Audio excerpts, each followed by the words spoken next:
Sim World Racing Network's presentation of the Quick Finishers Racing League, the Mason James 188 at Phoenix, presented by AutoServ.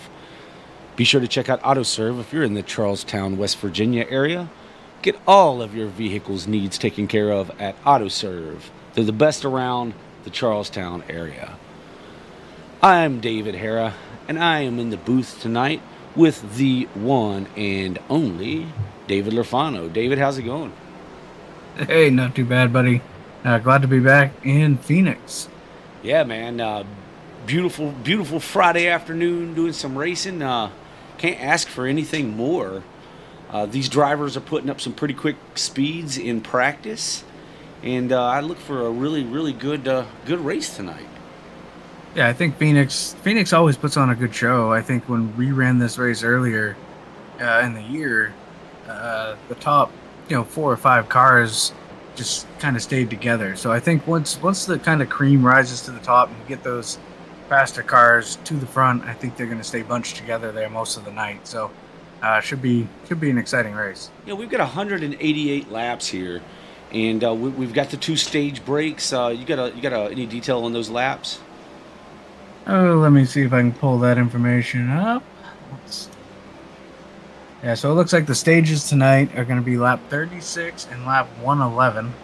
And then, of course, it's 188 laps. These drivers do have 5 extra sets of tires in the pits, 1 fast repair tonight, and they're running about 60% fuel load. So looks like fuel run looking around 55 to 60 laps or so on a tank of fuel. We'll see if they get these long green flag runs, which I expect they will here at Phoenix tonight. So we'll see maybe some pit stop strategy come into play. Yeah, absolutely. And the Quick Finishers Racing League is a very fun league. You can check them out, facebook.com, search QFRL.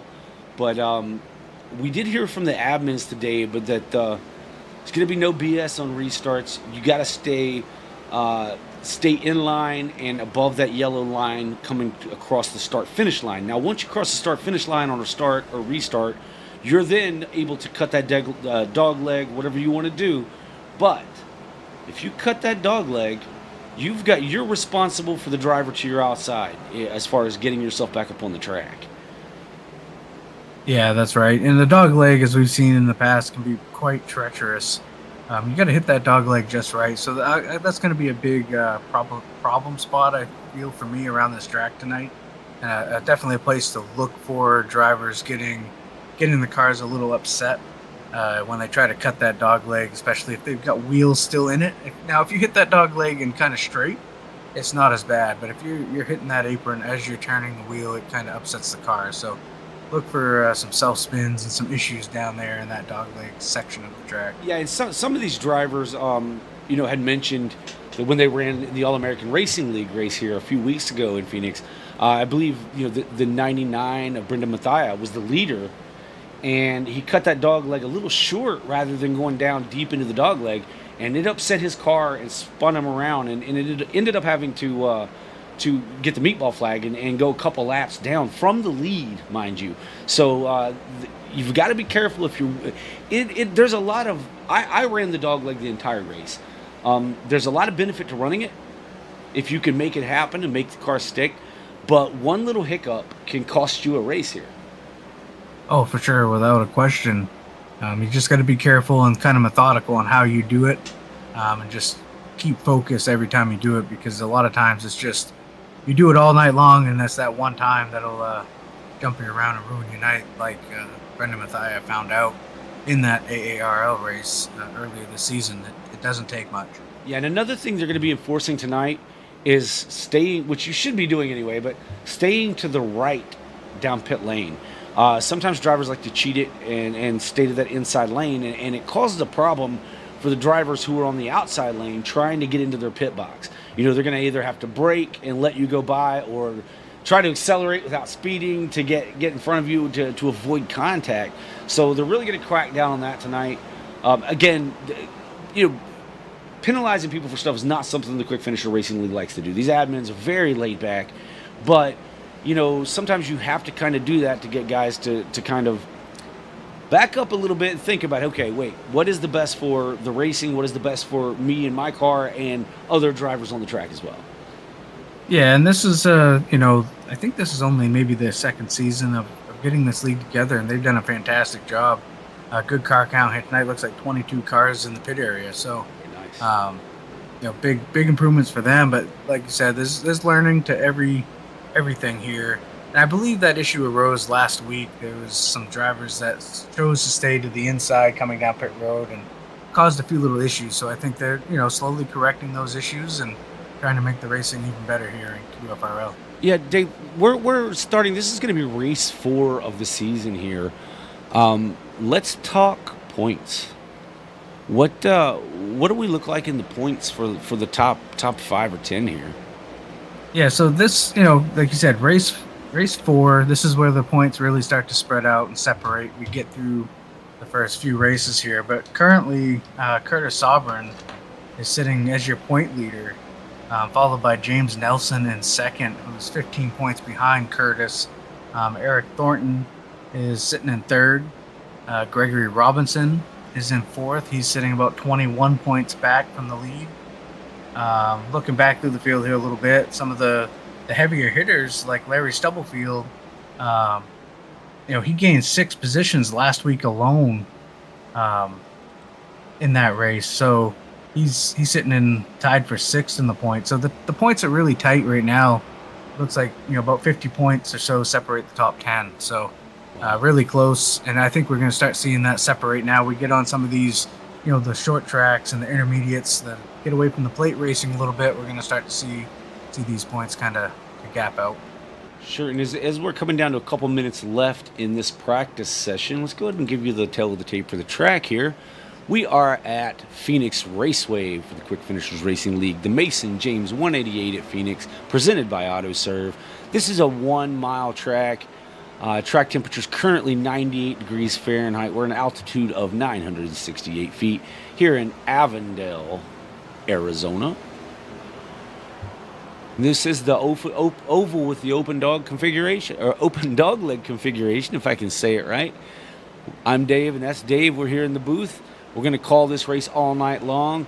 We're going to do some interviews. We've got a little special segment coming up just at the end of stage 1. So stick around all race long for all this action, as we'll be bringing it to you right here on the Sim World Racing Network.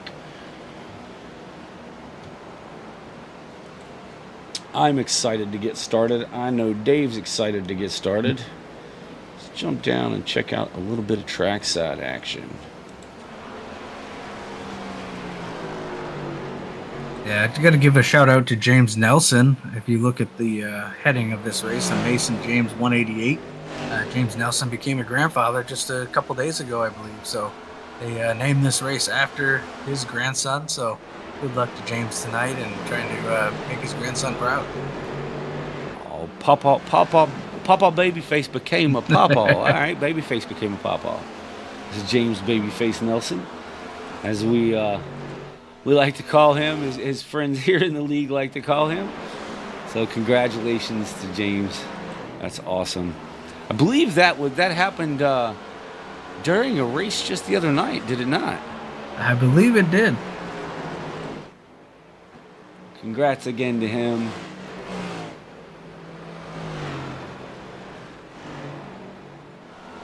Yeah, it looks like they're about to wrap practice up here. Gonna run into qualifying in about 10-15 seconds. These guys are going to go out and turn some laps and try to put themselves in the pole position.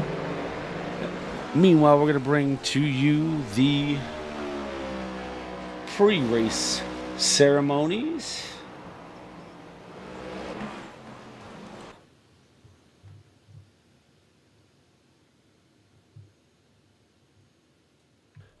Please rise if you're able and remove your hat as the United States Navy Band performs our national anthem.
All right, we're back here live at the Phoenix Raceway. Thanks again to the United States Navy Band for their performance of the national anthem.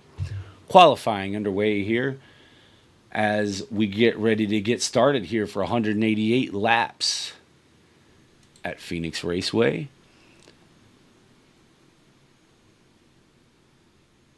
And that one doesn't really like me too much.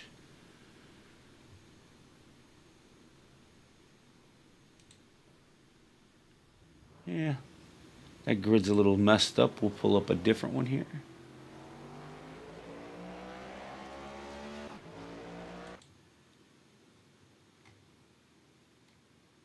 Do.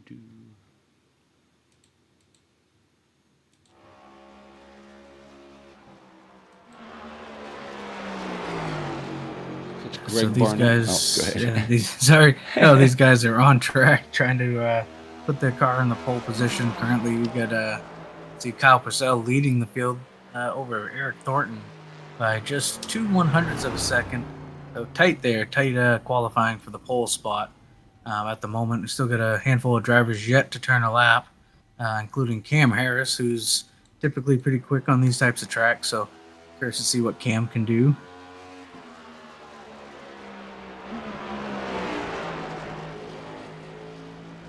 Kenneth Pack now moves into that third position with a 27.58. Good lap for Kenneth.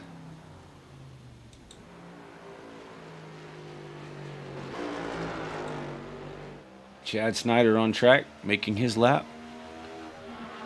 Of course, we're going to freeze up there a little bit on him. Yeah, it looks like Brendan Mathia is also on track, getting his warm-up lap here. Yeah, trying to get a little heat in those tires before he takes the green. Probably going to try to make his second lap the fast lap here.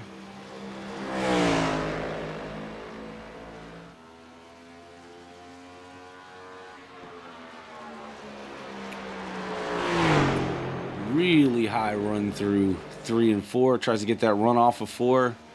Cuts the dog leg. Very violent. You get very close to that wall, too, when you go down to cut that dog leg with this qualifying lap. And he's running high through turns 1 and 2. Cuts down the apex for exit of 2 there. Yeah, see what he does down into 3 and 4, right to the bottom. Yeah, I think you want to wrap that bottom as best you can, at least to the Geico restart zone on the final lap, and then get up to the wall. Let's see how that first lap stacks up. Jumps up second quickest with a 27.45. Yeah. I think that will be his only lap. He used his first lap as kind of a warm-up lap, so missed it by that much. By 1/100th of a second. Kyle Purcell's currently your pole sitter. It's Brendan Mathia second, Eric Thornton third, Kenneth Pack in fourth, and Benjamin Campbell in fifth. That may be the final. Let's see. Cam Harris made a lap. It looks like he jumps up to P10. Yeah, and just perspective here, the top 3 are separated by 2/100ths of a second. It's absolutely insanely close. Very, very tight at the top here.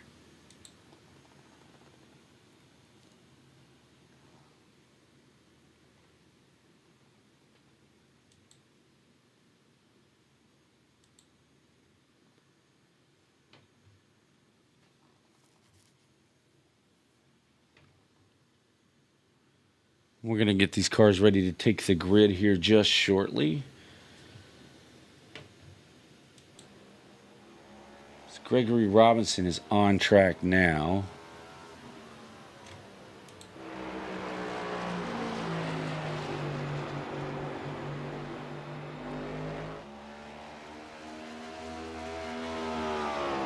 He jumps up into the P15.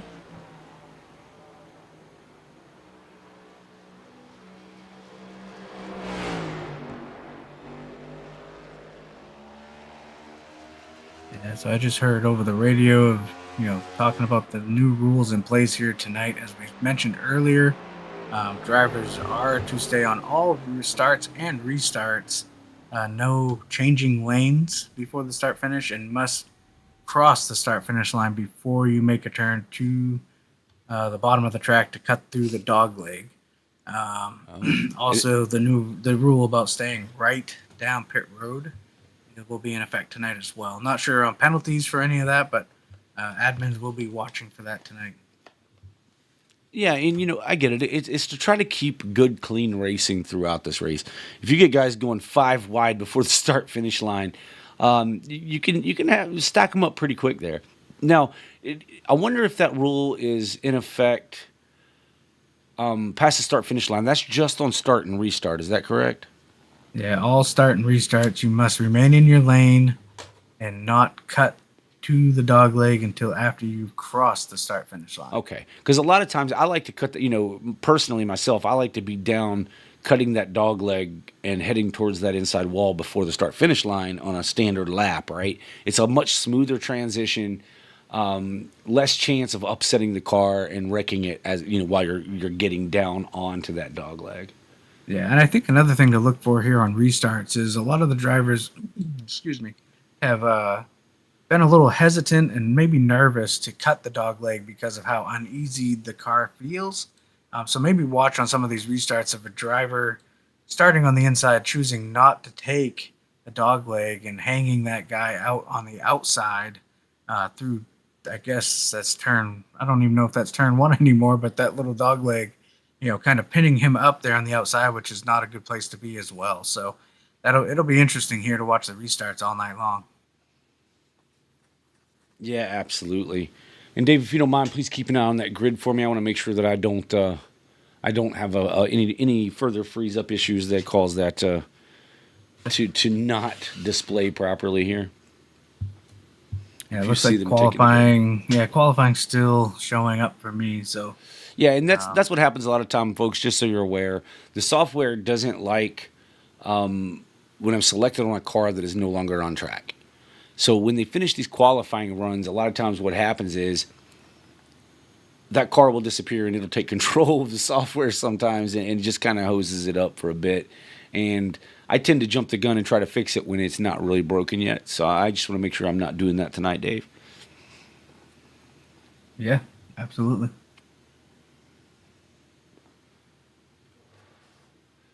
But this is the Mason James 188 at Phoenix, presented by AutoServ. Little Mason James, just a couple days old. So congratulations to Mason's parents and to the grandparents here, James Nelson.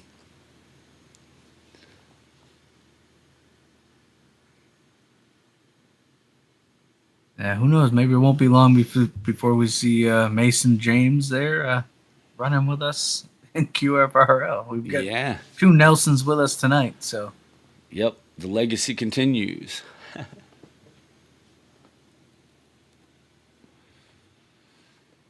So qualifying should be wrapping up any minute or any second now, as we are at the 8:10 mark. I believe they had a 10-minute qualifier set. Not quite sure. Okay, it looks like they are gridding. Let's take a look at our qualifying results. And it's going to give me fits for a second. It's not wanting to switch. I don't know why it's doing that.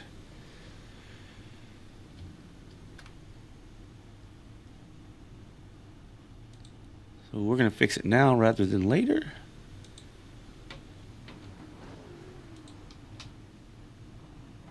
And get that going again.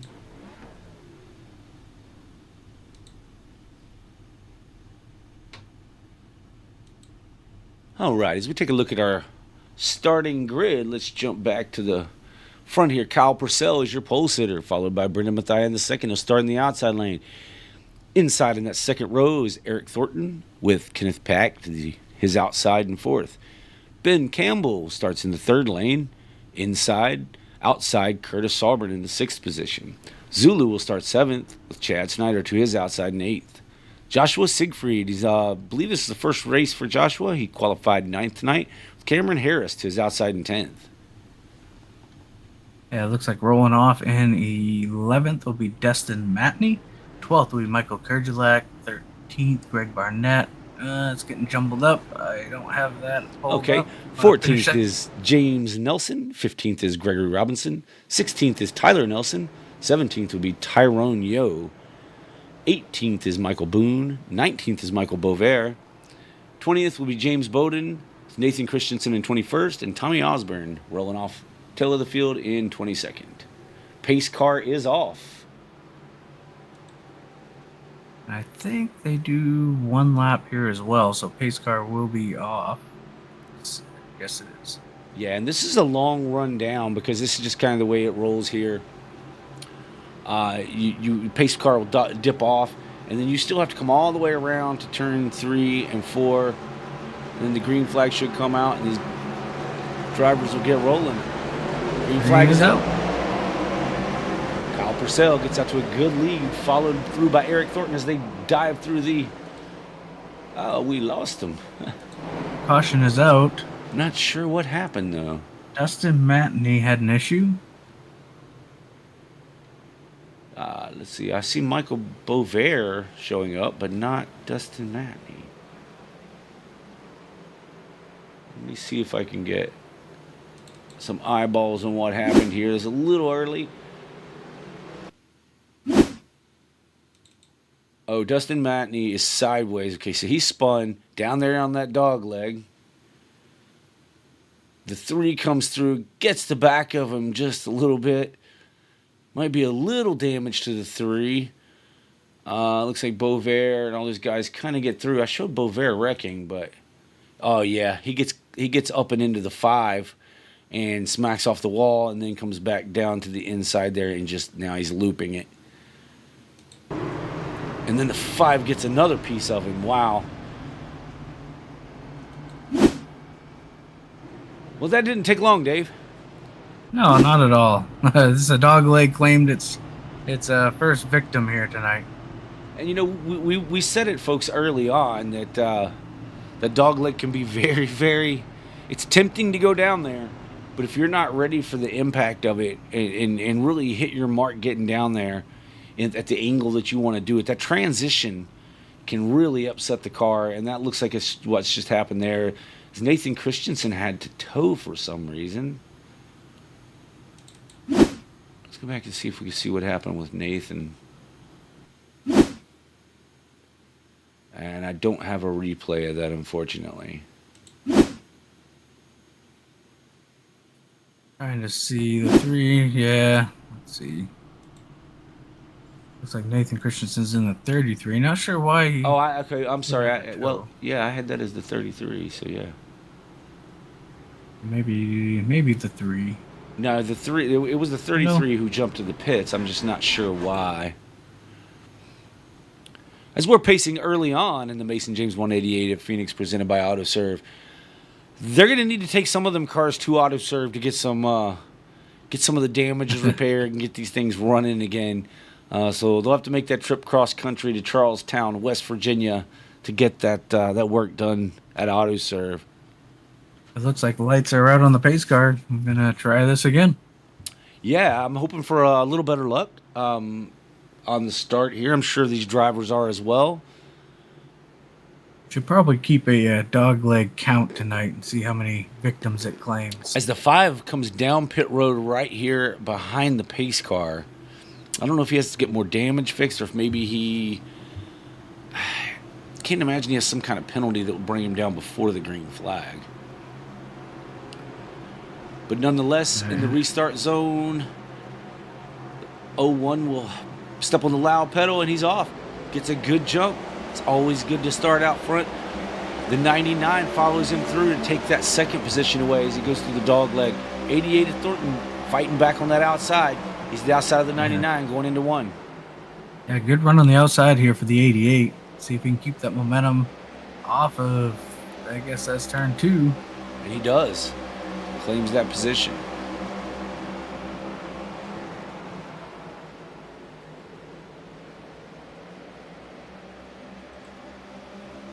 Yeah, he gets a good run off of 4-2, closing right to the back of the 01 here.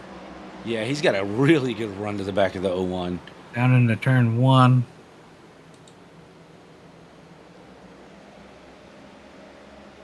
It's another good run here off of 2 down into 3. 88 seems to have a really good handle on his car here early on.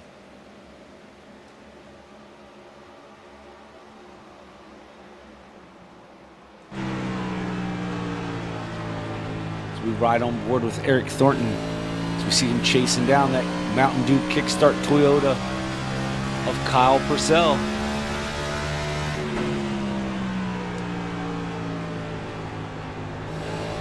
Oh, he gets to the... I thought he was going to get in the back of the one there a little bit.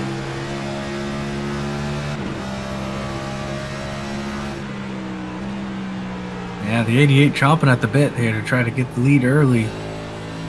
Yeah, just a reminder at home, there are no points for leading a lap, but it's always good to get in that clean air. You can get in that clean air and really start to pull away and make some time on these other drivers. Get yourself secured in a good spot, come to lap 36 for that stage break where you get those all valuable points.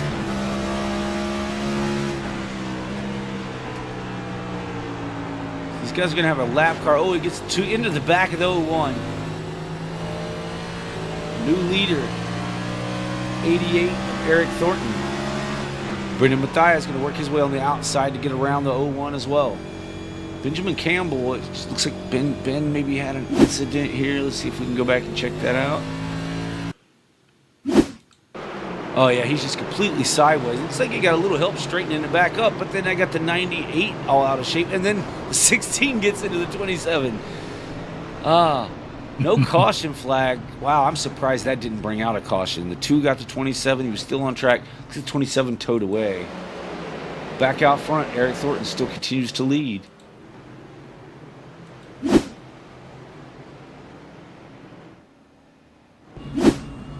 Oh, we are under caution. Wow, okay. I missed the caution flag in replay there, Dave.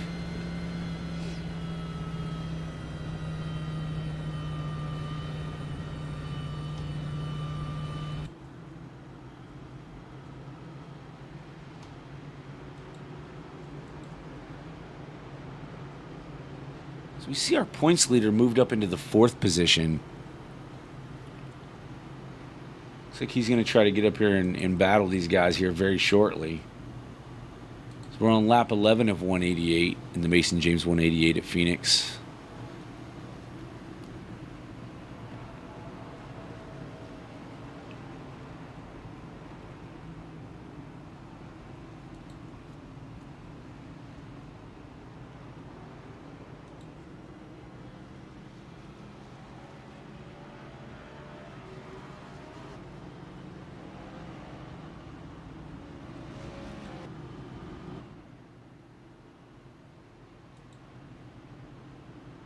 See the 5 coming down pit road.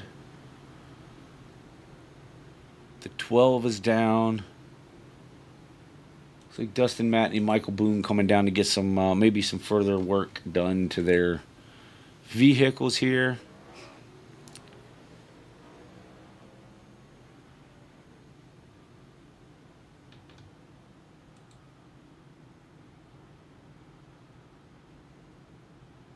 Sorry, Hillbilly, I'm working through some technical difficulties on my end. Nope, understood. I seem to have to do it every week, so that happens from time to time here. Not a problem.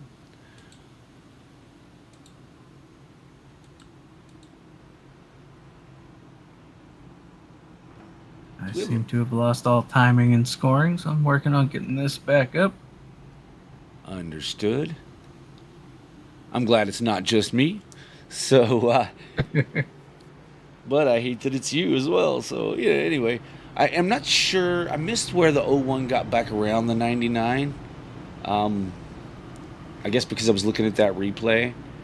But it does appear it's happened. So we're going to have the 88 is going to restart as our leader with Cal Purcell to his outside. I'm only assuming the 88 is going to take that inside on the restart. I believe they do have lane choice. The leader has lane choice. But here, you're going to want to start on that inside so you can cut that dog leg. Usually first and second have the best. I mean, first and third have the best advantage here. because they can use that dog leg or choose not to. If the 88 chooses not to use the dog leg, then the 01 can't come down the track.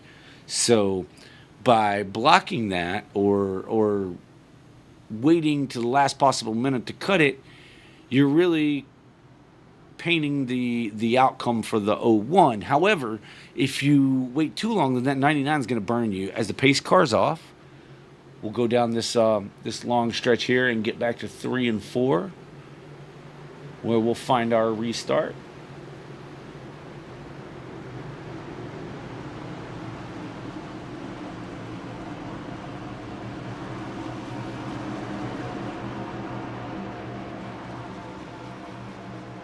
As they head towards the restart zone here.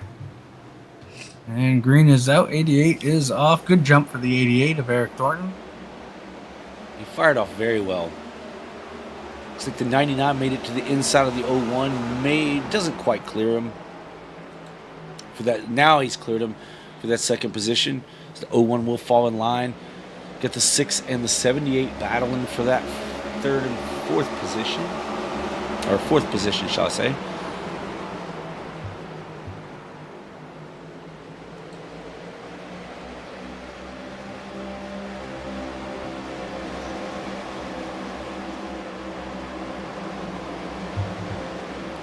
Eric Thornton pulling out to a sizable lead there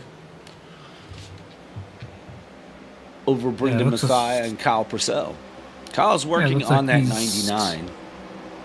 Yeah, Kyle's trying to find a way back around, but now he's under pressure from the 6 of Curtis Auburn, closing in on our second and third place runners.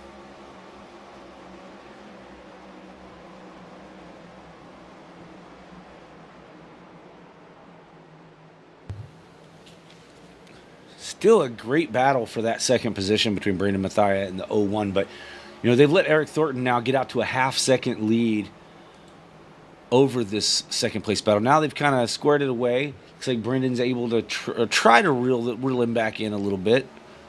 See how that goes. He's still holding that half-second gap over the second place 99 of Brendan Mathia.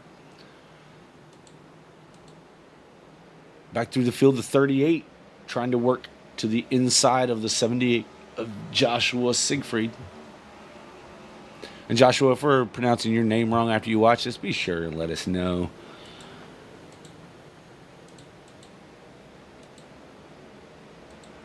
Looks like these drivers have decided to kind of calm it down a little bit, Dave. Yeah, not for the top 3 here. Brendan Mathia is trying to find some room on the outside as the 01's underneath of the 99, all battling here under a blanket, the top 3. Yeah, to the inside. Down to the inside. As he washes up the hill a little bit, the 01 gets right to his bumper, has to check up. 99's going to cut the apron here through the dog leg. No help, no real help. And now to the outside goes the 99 as the 88 gets a really good run through the center, but the 99 is going to get a heck of a run off. Yeah, the 99's taking a wide turn, an entry into 1, and it's helping his drive up off the corner. Chad Snyder has entered the pits. I'm not sure what happened with Chad. Not sure. I'll take a peek at him right now. And he is gone. Don't know if he's just topped off on fuel, maybe? I'm not too sure. These drivers may be tight on fuel. That may be a strategy call on Chad Snyder. Yeah, you're very well could be right. I mean, here we are with 16 laps to go, 15 now. Yeah, I think the stage break is 36. I believe so. Yes, sir. Yep, lap 36. You can run 55 to 60 laps on a tank of fuel. Yeah, not too sure what that's all about, but yeah.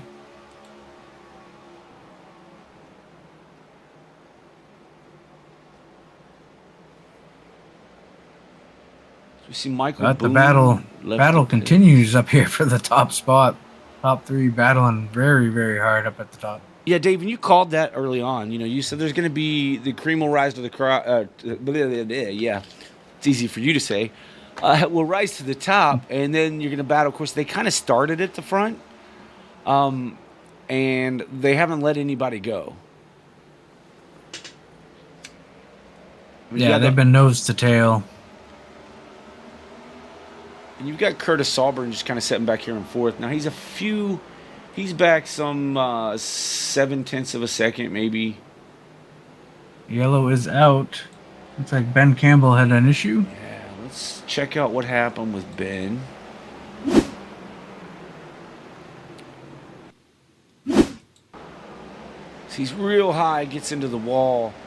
Looks like he had Zulu maybe to his inside. Comes down across the nose of Nathan Christensen through the dog leg there. Noses it into the inside wall. Bringing out our third caution, yes? Oh, yeah, the 98 of Zulu had a little problem there. Kind of a little twitch, kind of weird looking. Got 27 up the hill, but yeah, 27 comes down and across the nose of the 33. We've seen a lot of strange twitches as of late in these cars. That's another look at that.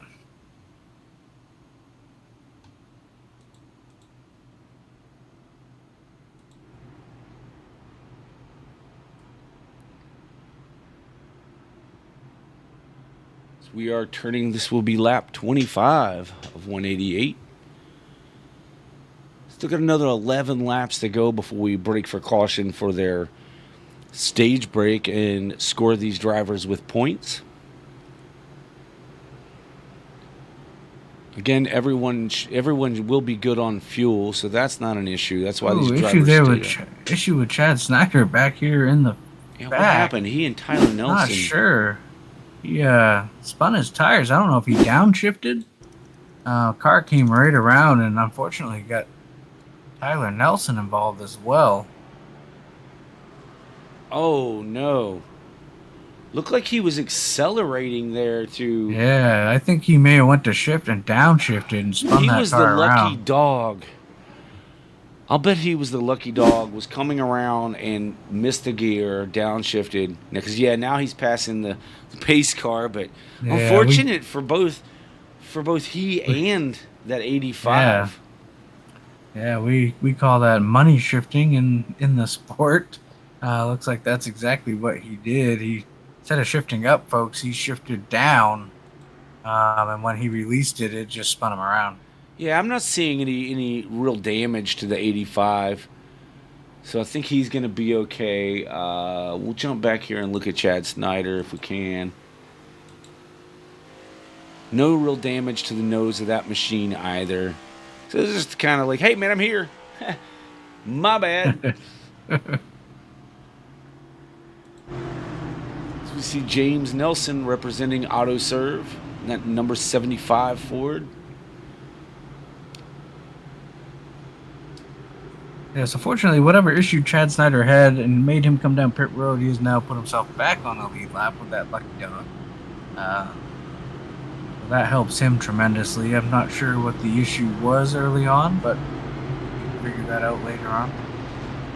Yeah, we would bring him in to ask him, but, he's got a little bit of inappropriate stuff that his title tends to say whenever you pull him in. I don't know if we want to chance that one or not. Lights are out on the pace car. Pace car will dive in this time by, and we'll get these cars lined back up here, 2x2x2x2, to restart once again. Inside the Geico restart zone, the 88 will hit the loud pedal, and that will be signifying the start of this, or the restart of this race. And they're racing 8 laps at the line. They're racing 8 laps to the next caution flag, which will score you for points. So if you think it was aggressive before, get ready.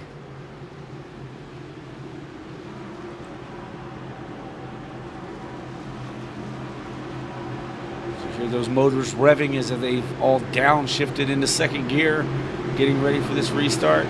Might be first gear here, but those are brave enough to do it. The 88 fires off, gets a good jump out over the 01 and the 99, cutting the dog leg.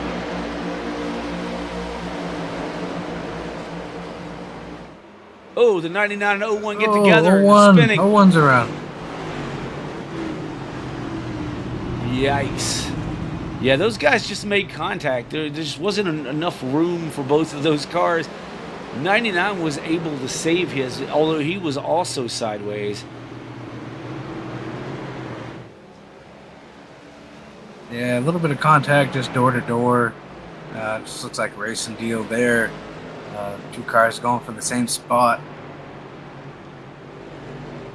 Yeah, man, we're going to have to stack them up and restart it again. That's going to drop. Let's see. Calpsel drops to, looks like 11th position from that incident. He's going to come down pit road here. This may be his caution for the stage.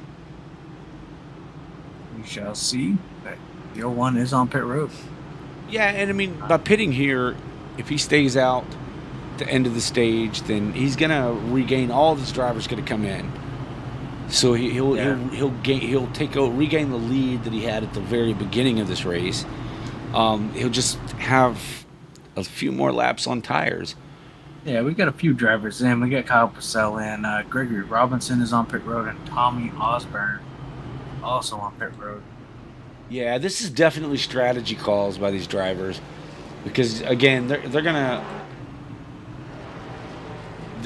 leapfrog all these other guys, and they're really not gonna have that many laps. So lap 36 is gonna be the caution, but we're not gonna restart this till lap 32.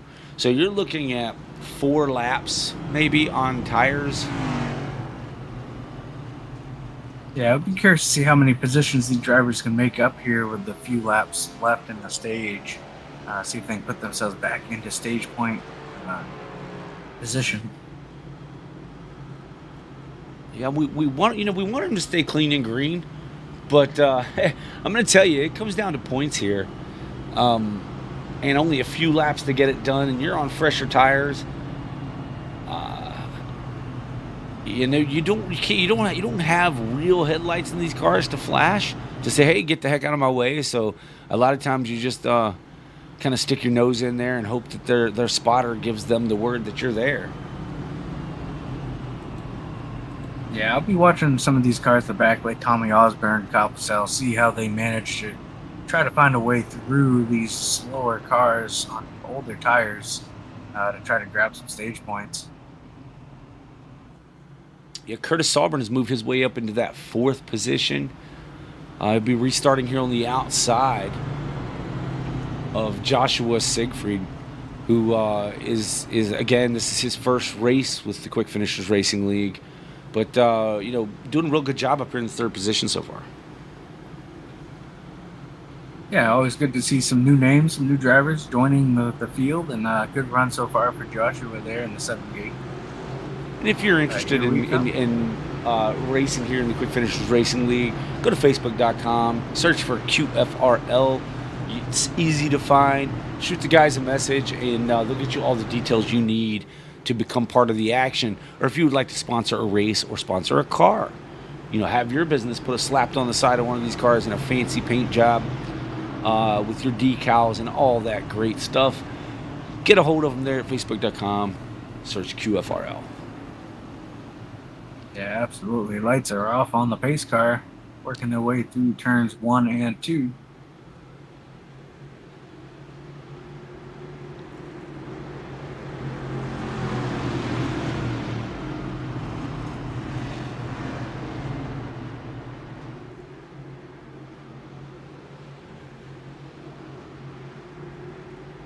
Control car again is still the 88 of Eric Thornton.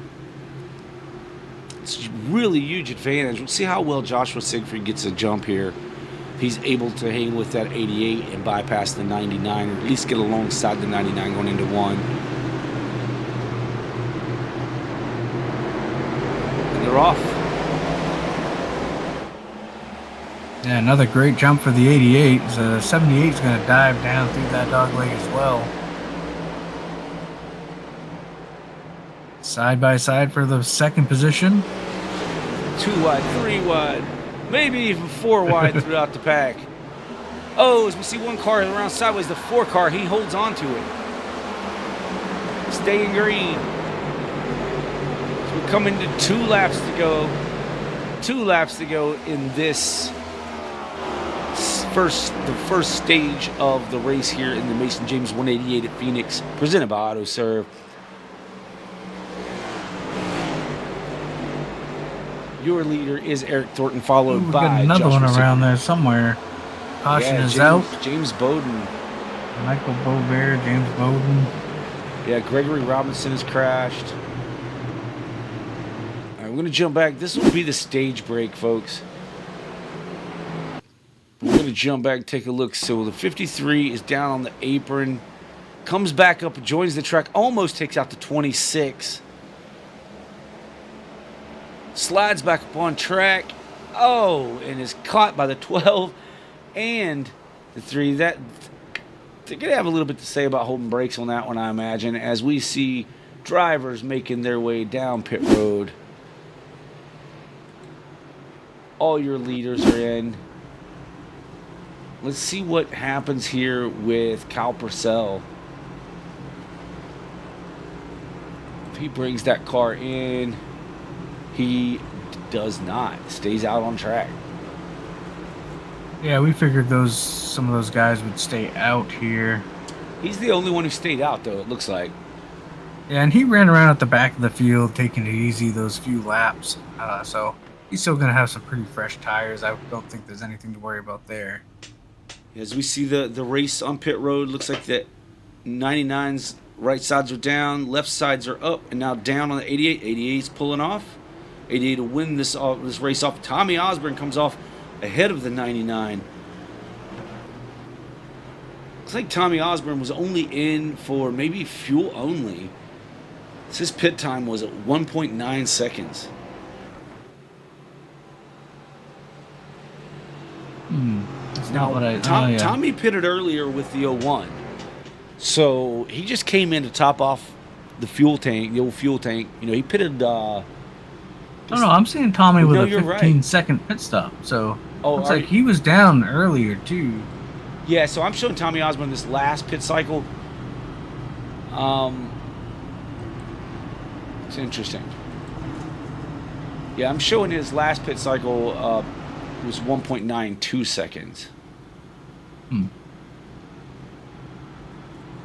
But I also show his last pit lap was lap 29, so that doesn't really make a whole lot of sense. Kyle Purcell, he pitted with Kyle Purcell on lap 29, but then he just now came down again and took a splash of fuel. That's what gained him the track position. Yeah. So he's on the same tires as the 01, and he may be coming back in.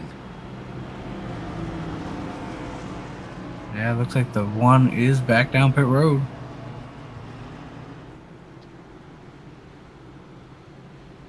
All right, to reset the field for you, the 01 may have had a little bit of damage from that last incident. He may be coming down to fix some damage as well.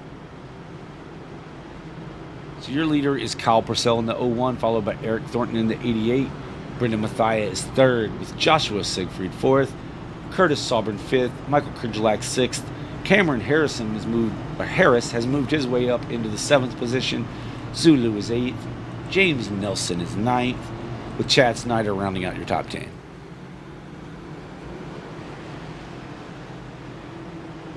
Is Chad Snyder running a Taco Bell paint this week? No, that's not Chad Snyder. I saw the colors and it kind of messed me up. That was actually maybe Nathan Christensen running the Taco Bell. We know you're hungry tonight, Billy. You know, yeah. I'm always hungry.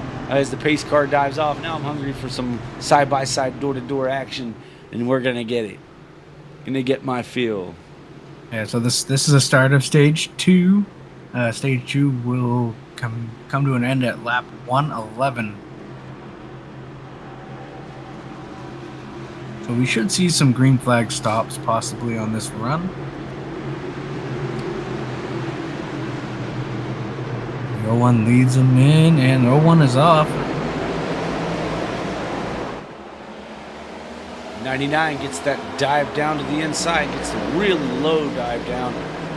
Isn't going to work for him as far as getting alongside the 01. 88 is pressuring the 01 on that outside line. Yeah, 99 99 is on the going to inside. pull, door to door with the 88. 88 is going to clear here off of 2.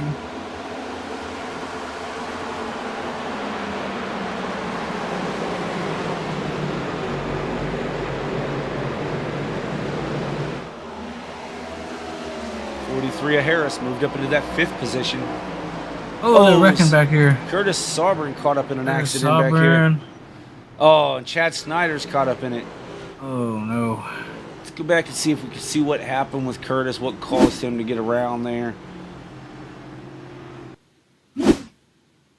Looks like Zulu is down to his inside here, down on the apron. Oh, the 6 just gets loose.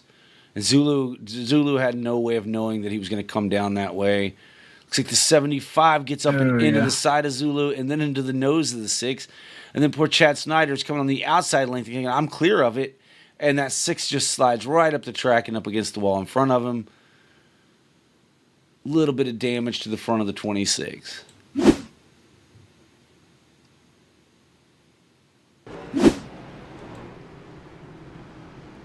As we see, Zulu is in, Chad Snyder is in, James Nelson is in, Nathan Christensen is in. Looks like Gregory Robinson is in. We've got one fast repair in this race, folks, and I'm pretty sure some of these drivers have already had to use it. So they're going to come in and get it repaired as much of the damage as they can. Yeah, Chad Snyder's already gone here from pit road. Let's see. I don't see a whole lot of damage on Chad's car. You know, his hit really wasn't that bad. He just kind of got squeezed up into the wall a little bit. Yeah, it looks like he just came down and fixed a little bit of that damage. Yeah, Zulu's car looks pristine now. I imagine he had to take a quick repair there. Because he had some pretty significant damage. The 6, where is the 6?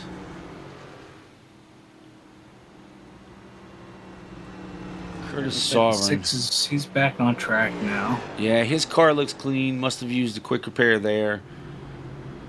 I mean, he was getting beat from every angle, so I imagine he had to use the quick repair there. Unfortunately, that's the only one you get. The next stage break will be at lap 111 of 188 here in the QFRL Cup Series, the Mason James 188 at Phoenix, presented to you by AutoServ. We are the SimWorld Racing Network. I'm Hillbilly, and that's Hillbilly Dave, and that's behind the Dave over there, across the microphone. I'm here somewhere. You are here somewhere.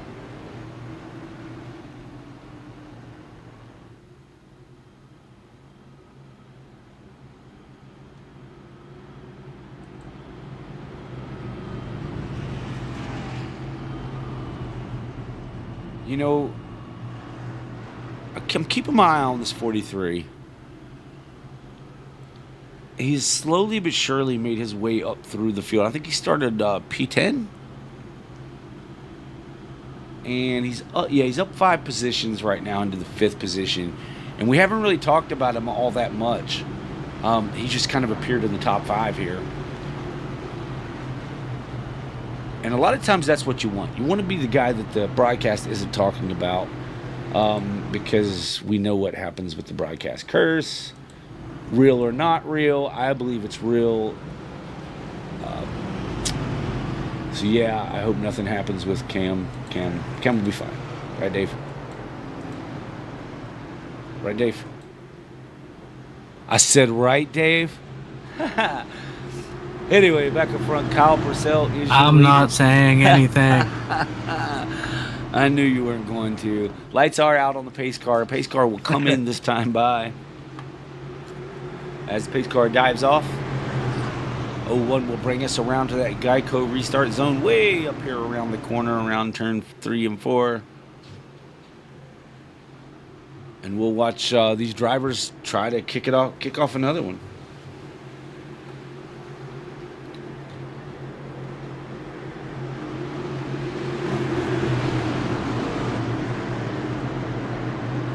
if it takes laps for your, as they're in the Geico restart zone, the 01 doesn't get to starting once. Looks like he spins his tires just a bit on those older tires. 88 gets a great run to his outside. Can't make it happen. 01 closes the door.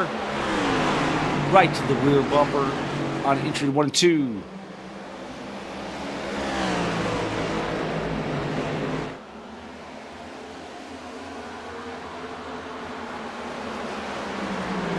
As we are clean and green, going to make this lap clean.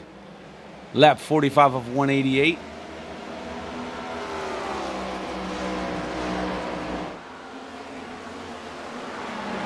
Yeah, good entry there into 2 for the 88. See if you can hold that and get a run down the backstretch here.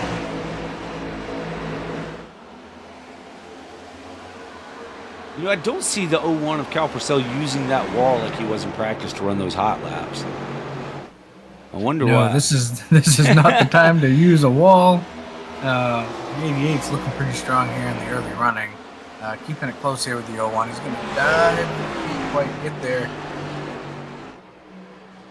Now, if I'm these guys sitting back, you know, where Brendan Mathia is in third and fourth place Joshua Siegfried, I'm watching these guys race hard up front. I'm just like, go ahead, boys. I'll catch you later. This early on, yep. There's a lot of laps between now and lap 111's caution Yellow is out. Mark Hollifield had a problem back here.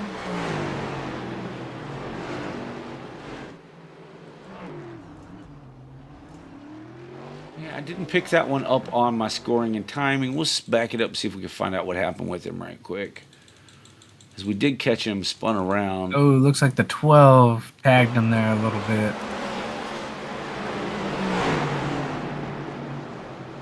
Yeah, the 12 kind of locked up the brakes from what I see. Kind of tagged the 4 and up into the wall. Not a ton of damage for the 4, so he looks like a good guy.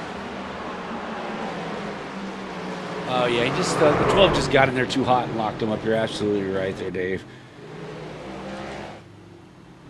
As we are on our umpteenth caution here. This is kind of odd for this league. We really don't usually see a whole lot of cautions with the Quick Finishers Racing League. Now, we've seen some this season, but usually it's later in the race. You know, you have maybe one early on as everyone's getting their shoes under them. But then we usually don't see anything else until later in the race. But this has been a little bit caution-filled. Yeah, so far. I mean, this track combos is pretty tough.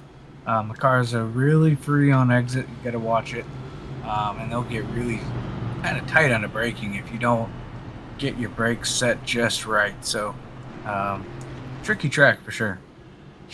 Yeah, absolutely, Dave. I mean, I remember when we were racing it. I mean, we had the same kind of. Well, I think we had a few cautions early, and then some late cautions. I know personally myself had a heck of a good race going, and out of nowhere, toward the end of the race, I'm coming off of 2, and next thing I know, my nose is ramming into that inside wall about right there, and and that was the end of that was like the end of my day as far as a good finishing position. I think I came back to finish all right, but still, yeah, it was all day long I hadn't had a problem with the car getting loose, and when it got loose, it got bad loose really quick. Just kind of snappy loose out of that turn too. So it can happen, and it can happen very, very quickly. It's the drivers that are going to be able to mitigate the damage done by incidents like that that are going to have a good day here.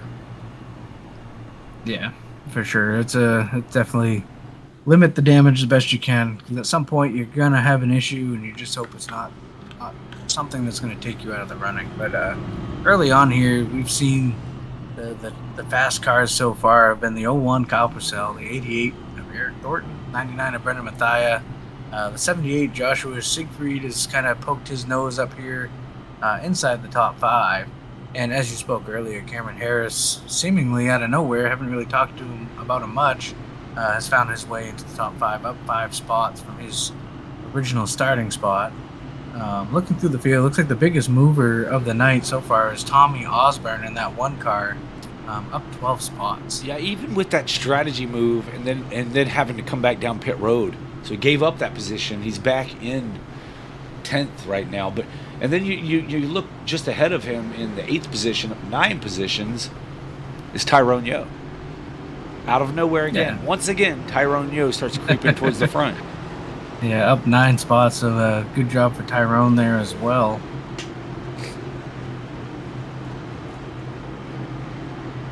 Lights are off. They're crossed over. This guy's going to duck on off here off of turn 2.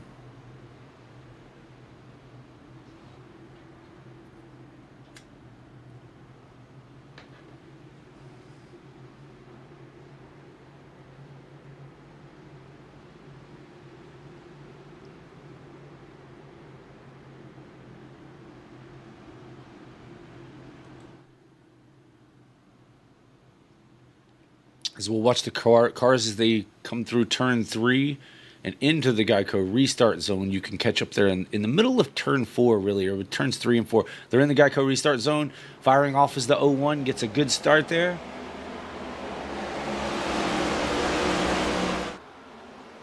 They cut that dog leg, spreading way out. Oh, there's a car loose down there. He is going to say, don't come up, don't come up. Okay. I think that was the AutoServ number 85 of Tyler Nelson.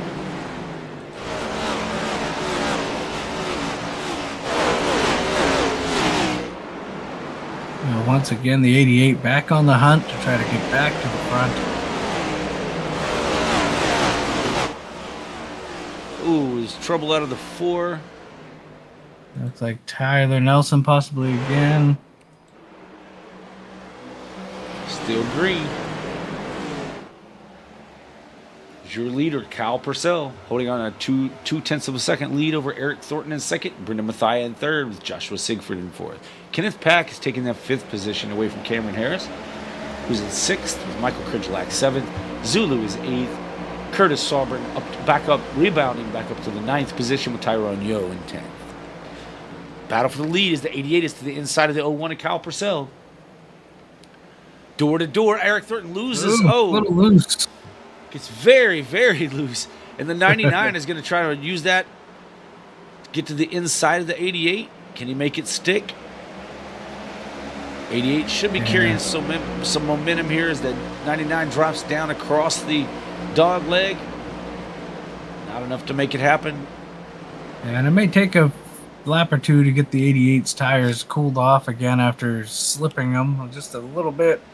Last time by. Dave, can you cool them off on that high side? I think you can. I think this is a track that you can do that. Meanwhile, Kyle Purcell is just taking off from these guys. He's like, keep racing, boys. I like what I'm seeing. He's now out to 7/10 of a second. Contact. Slight contact. They gathered it back up. Now the 78 is looking to the outside of the 99 down the backstretch. Going to clear him getting into turn 3. Move the 78 to 3rd. 16 is just licking his chops. Like, keep doing that, boys.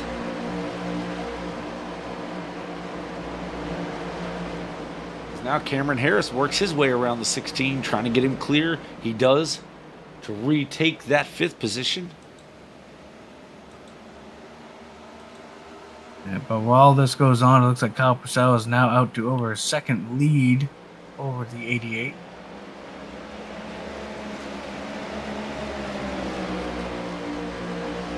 About 51 laps to go in this stage. So I don't know if anyone top off on that last. So lap 36. No one can make it. I'm surprised we didn't see someone come in and take. It's like James Bowden was down on lap 51. I still think that leaves him short. Well, yeah. Well, if he can run 60, if he can run that full 60 laps, then maybe not. You know, if they can truly run 60 laps. We said 55 to 60 laps on a tank. If our math is correct, then he would be hurting to get back around after winning that stage. So we have a good battle here for for the 5th position between the 16 of Kenneth Pack and the 43 of Cameron Harris. Cam got back around the 16, but 16 is not letting him go. One driver I do not see in the field tonight, Dave, which is very surprising to me, is Larry Stubblefield. Yeah, that's right. I don't see Larry in here either. I mean, usually we don't say anything about Larry because he's riding around the back, just kind of biding his time, and then all of a sudden, poof, he's winning the race. But it's very surprising not to see him. And Larry, if you're watching this at home, man, sorry we're not watching your race.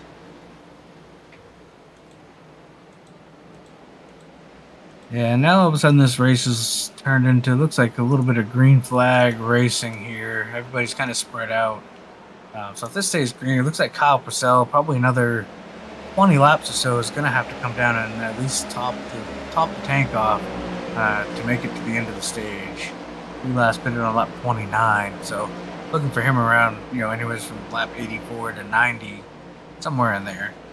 So we have Catalin in the chat, rooting on Zulu, and we've got Chloe says you better win, Sovereign. Yeah, tough break for Curtis early on with the damage and a little bit of mishap, but he's rebound. He's running the 8th position right now. We appreciate you as always, chat. Be sure to hit that thumbs up button. Subscribe to the channel if you're not already subscribed. Every little bit you do helps this get pushed to other people who may like this type of content. So we do appreciate you here at SimWorld Racing Network. The back to the front, Kyle Purcell is still holding up about that second lead. It hasn't really grown any or shrunk any. With the 78 of Josh Siegfried in 3rd, with Brendan Mathia 4th, and Cameron Harris rounding out your top 5.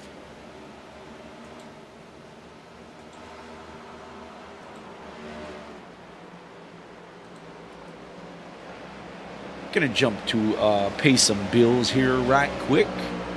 Be sure to check out AutoServ in Charlestown, West Virginia, for all of your vehicle needs. But you're not gonna miss a thing here as we go pay some bills. We'll be right back with you.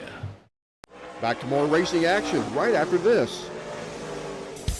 Looking for a safe, effective cleaning system?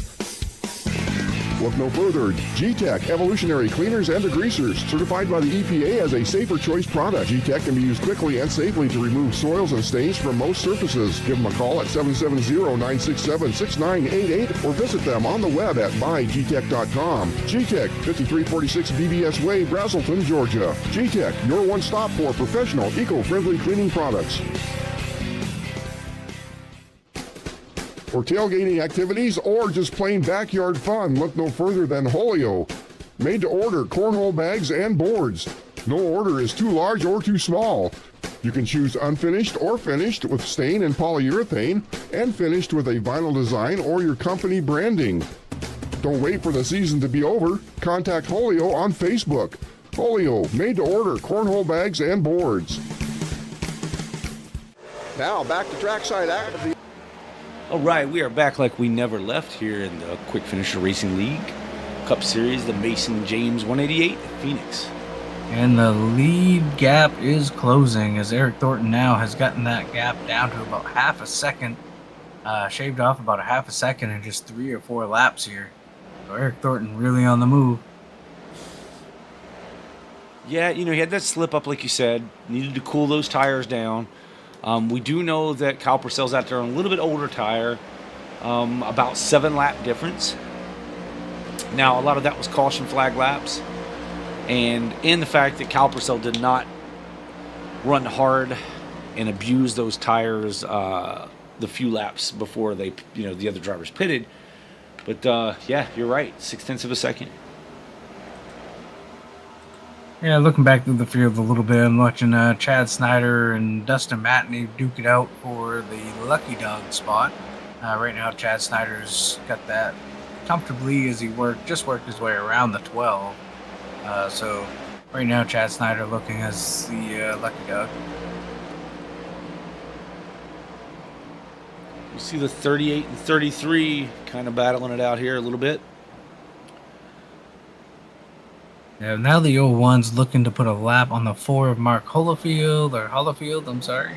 Holofield's off the wall, almost gets into the 01. Your race leader, but that's going to put Mark Holofield as the first car lap down and your lucky dog. He's into the wall again, the 4 is. Wall again, down in the 88. Oof.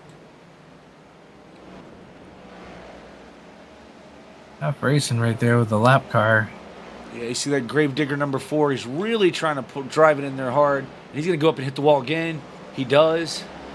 Yeah, I think Mark's trying to give these guys some room, but it's making them a little more nervous than they want to be, I believe.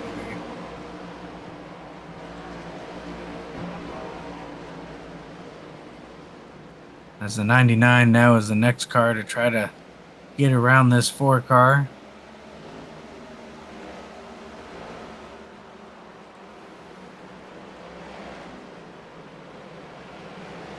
Goes up the track again. Yeah, I mean, he's driving it in deep and just letting it drift on up to kind of get out of the way, I think. But a couple times he misjudged that, and it just kind of cost him a little bit of damage to his car there. So I'm not sure.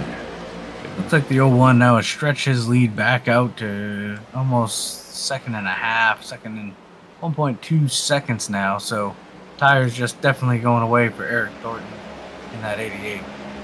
Yeah, I think some of that happened though when they were getting around the 4, because the Kyle Purcell was able to use the dog leg to get around him, where the 88. Yeah, I think you're right. That gap's already closed back down to a second, so I think you're right there. So we'll see if the 88's able to run him back down. We got 36 laps left. I think 35 now in this stage. We do know they will be back down for at least fuel, so I'm really curious to see. Hopefully we'll get some green flag pit stops here. Could change this game completely.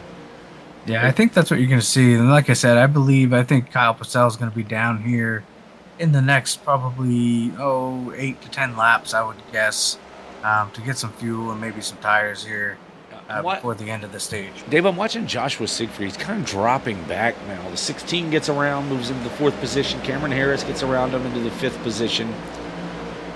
78 is not moving forward, as Michael Kerjlak is now to the inside of that 78. I think he kind of maybe wore his stuff out a little bit early, trying to hang with the 01, the 99, the 88.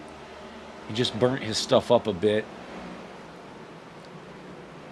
Yeah, this track will do it to you, so you really got to take care of your tires here. Yeah, I mean, I think the great missing driver tonight, Larry Stubblefield, said that, at Richmond the other night. He's like, I did not want to be leading. He's like, because leading, I tend to overdrive my car and wear my stuff out. He says, I dropped back on purpose to second place when he was following the 99. Uh-oh. Ooh, trouble for the leader. That was almost bad. Here comes the 88 now. He's having trouble getting around the 85. Oof. The 01 maybe misjudged how slow the 85 was, almost tangled with him, but that's going to bring the 88 of Eric Thornton right to Kyle Purcell's back bumper here as they work their way down turns 3 and 4. Yeah, the 85 is our rookie this season. We know this is his first league events, as Greg Barnett is in for his stop.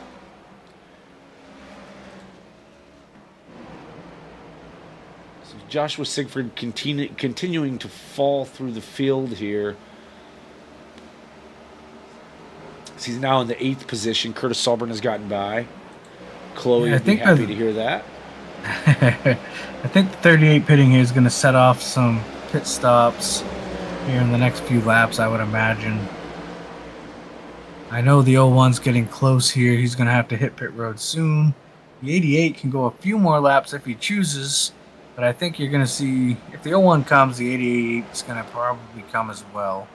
You don't want to lose sight of this leader. So for the 01, He has about 53 laps now on his tires, or on his fuel since he pitted. Yep. If he can run 60, that'll be lap 89. But there again, how much has he been burning? I mean, you're not going to save much being out front, but I mean, being in the draft or anything like that. But you can save fuel by saying, okay, I'm maintaining the gap to the leader, right? But I don't know that any of that's happening because, again, saving fuel now is not going to get you to the end of the stage, not going to get you to the end of the race. But the 88 is applying pressure to the 01 now, just a fender length back. As the 01 gets a little bit loose off the exit of 2.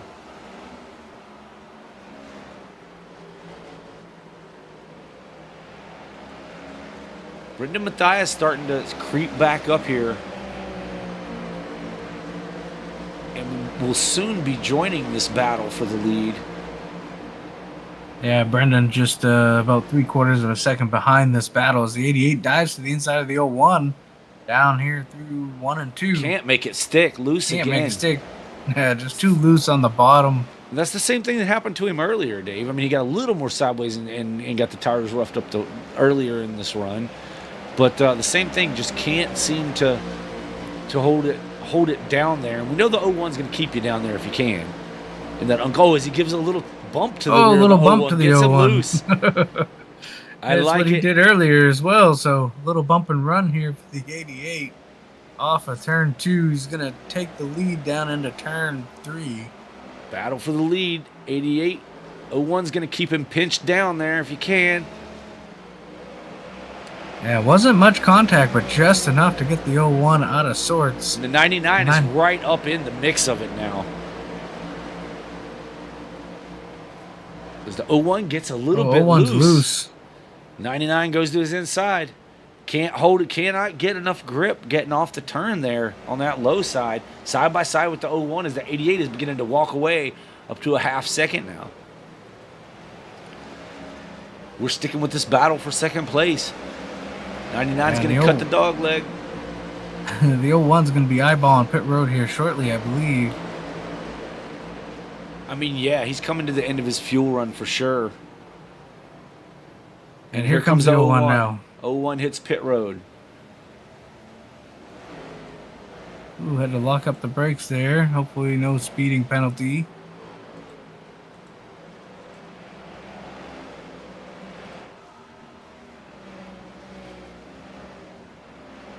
Yeah, I mean, a lot of guys will do that, especially these veteran drivers that have done it a lot.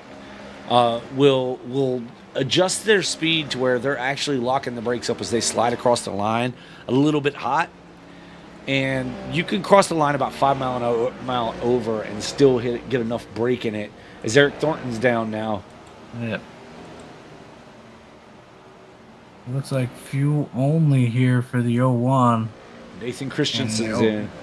01 is gone. Yeah, Nathan Christensen. Fuel only. That's a very interesting call. We'll see what happens with Eric Thornton if he takes tires. Thornton's in. I think tires is the call here if you're looking for stage points. I agree. Thornton's in. Looks like right side is up. And Brendan Mathias in. Cam Harris is in. Most of this field is coming down now. Left side's up for the 88 as well. That's going to be a 4-tire stop for him. That's going to hand the lead over to the 98 of Zulu for the moment. Let's see what Brendan does as he comes down pit road. Zulu is your leader. If you watch the pit road, Dave, we'll watch the track. Yep. Right side's up on the 99. That's going to be a 4-tire stop, more than likely here as well. The 99. It's 21 laps. For the 99. 20 laps now to the end of this stage. I think tires for 20 laps. I want tires. We're going to see, though. We're going to have to watch where this 01 ends up at the end of this stage. Yeah, I think if you're in the points here, running for the points, those stage points mean a lot. I think tires is definitely the right call. You know, and you got the 99, 88 heavy traffic here. trying to work their way through. The 88's going to bypass the 99. They're going to split the 26 down here through 1 and 2, or I guess that's the dog leg.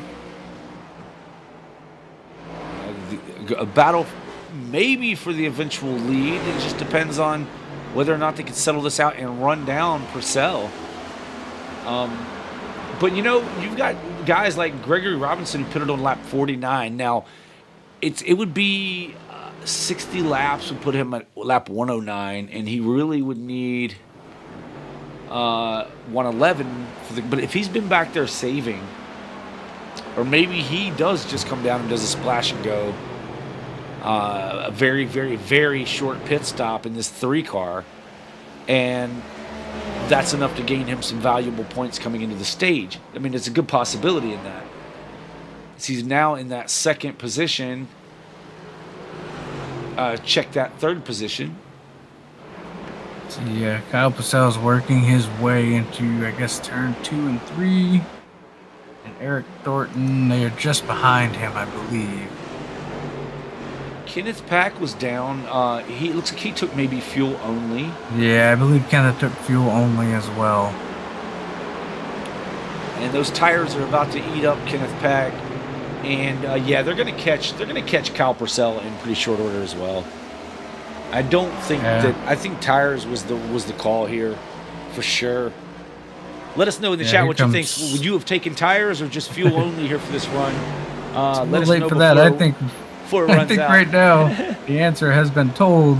88 to the inside of the 01, going to take what could be the eventual lead.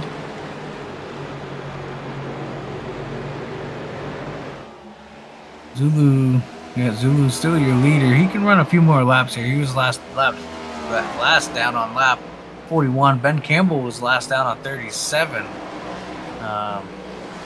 They can run a few more laps here. Cam Harris is the next victim here for the 88 and the 99.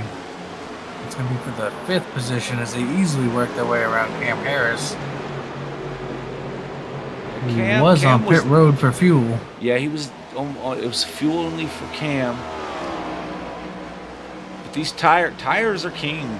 I mean, I'm the type of driver that I want tires every pit stop. I mean, I know that you can't do that because there's a limited amount of sets, but you know, they had 5 additional sets for this race. To set you started on in 5 additional sets for 188 laps. I would have been taking tires there, I think.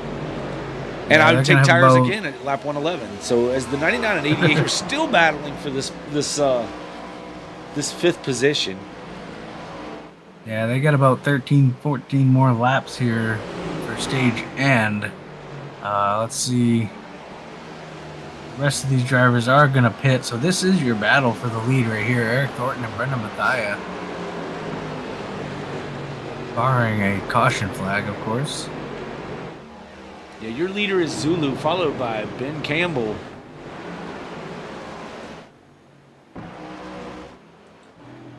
Smokey Robinson is 3rd. Oh, Tyler Nelson is crashed. That's yellow. Yellow is out. See what happened with Tyler here. So this is going to change things up, having the caution flag here. Chad Snyder has crashed as well. I'm not sure why I'm not getting... Let's go back and look, see what happened with Chad Snyder then. Oh, Tyler Nelson just back down the track into the 26. Yeah. This is going to be interesting with pit stops as well.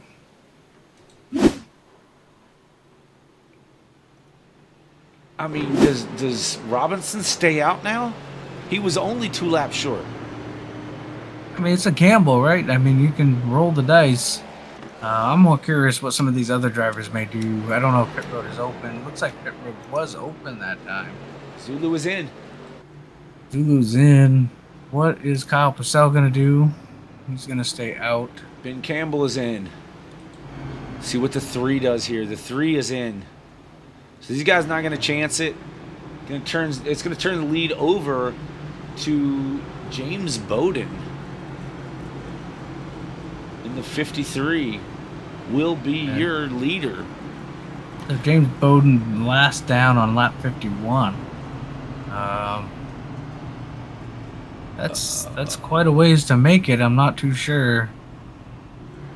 Yeah, maybe he just missed his entry. What is the 99 doing here? Yeah, 99 slow down on the apron.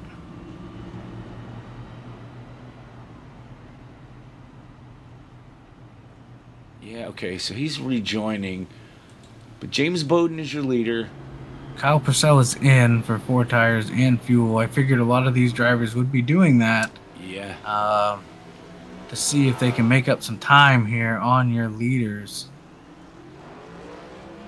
Going to be about, probably 8 or 9 to go when we get back to racing.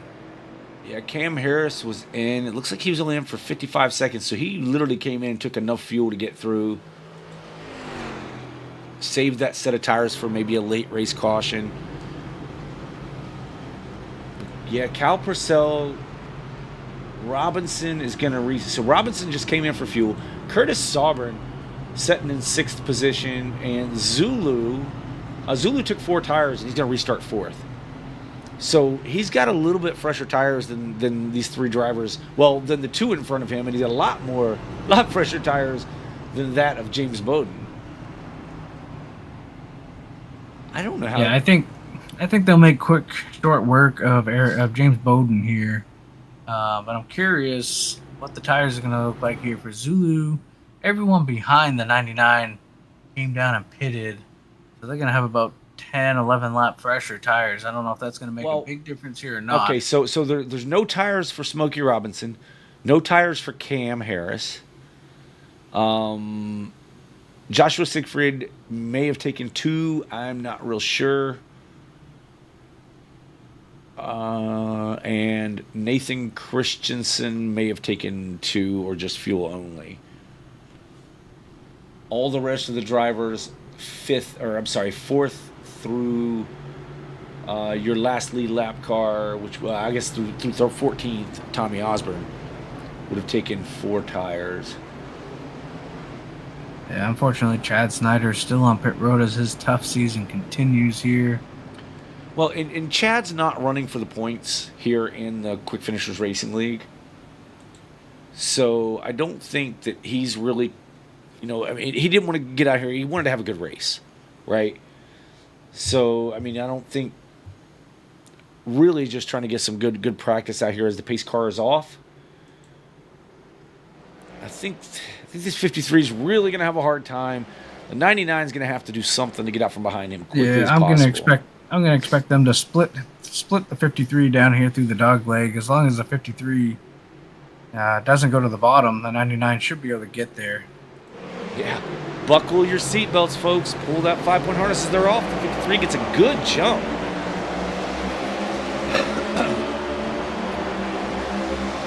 Yeah, he gets a really good run. Looks like he's going to hold that lead at least. Oh, nope. I was going to say into 1, but the 88 gets a great dive down into the corner. So he's going to pull away from the 53 on exit. The 99, really good run off exit with those fresher tires. Let's watch Zulu here as he's working the outside. Oh, he gets into the 01 as soon as we went to him. The 01's around. The 43 is around. 27 gets a piece of it. The 48 gets a piece of it. Oh, my. Oh, my Lanta. Yeah, it looked like to me watching that the 01 was thinking about trying to go to the outside there, maybe split them 3 wide. There just wasn't enough room. Yeah, he was running in the corner. He was running high on the 3, and I don't think Zulu realized it. Ah, what a bunch of torn up race cars. What a bunch of torn up race cars. Yeah, I think you're right. I don't think the 98 expected him to be up almost a full lane up off the bottom. I don't think the 98 was expecting it. An unfortunate Cam. Looks like Cam Harris involved, 16 involved, the 98, the 01, the 27. Beauvais, as he just, where do I go? Oh, right into the nose of the 43. What a tough race. 6, the 6 involved as well. Oh, the 6 was caught up as well. Dang. Okay, your leader now, let's shake it all back out, is still Eric Thornton, followed by Brendan Mathia. James Bowden is in 3rd. 4th is Greg Robinson. 5th, Benny Campbell. 6th, I believe, is going to be... Actually, James Bowden is pitting, so we're going to wait just a minute. All right, so Greg Robinson's going to restart 3rd on older tires as he only took fuel. We're going to have like a couple lap shootout here, folks, to score the points for the final stage or the second stage. Now, Dave, remind me, we kind of missed our... because of the way the caution ended to end stage 1, we missed our segment that we need to get this time by, which is going to be, we're going to do a ride, a lap with Curtis Dale, if his car is still operating. He may not be real happy to talk to us, but we're going to try to get him. I mean, he's set in 7th place, so at the end of the stage, we'll be sure to get him in the booth here, and then take a lap around here with him as he explains what's going on with the car. But that'll be at the end of stage 2 here. So stay tuned. We have a couple laps before that happens. But if you're a Curtis Sauber fan, get ready. Don't go anywhere. If you're not a Curtis Sauber fan, don't go anywhere either. We enjoy you folks being here. It's always a blast.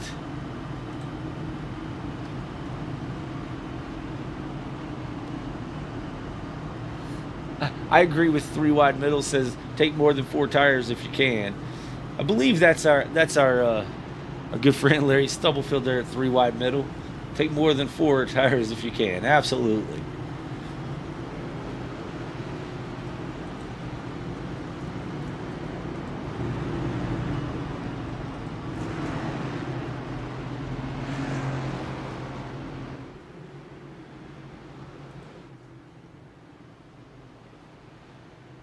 The lights are out on the pace car here. I'm going to restart this with just a 2-lap shootout to the stage break. I don't think they're scoring this as the stage break.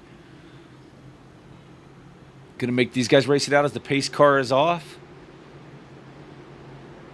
88 will be your control car within the Geico restart zone, coming out of between turns 3 and 4. You'll be able to step on the loud pedal and get this thing started for us.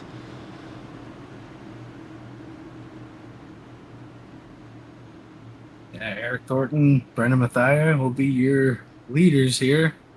The 3 of Gregory Robinson has snuck his way up into the top 3. Green is off. Good start by the 3, hanging in there beside the 99, even on old tires. Oh, as they're spinning, Curtis Sauber caught up in that.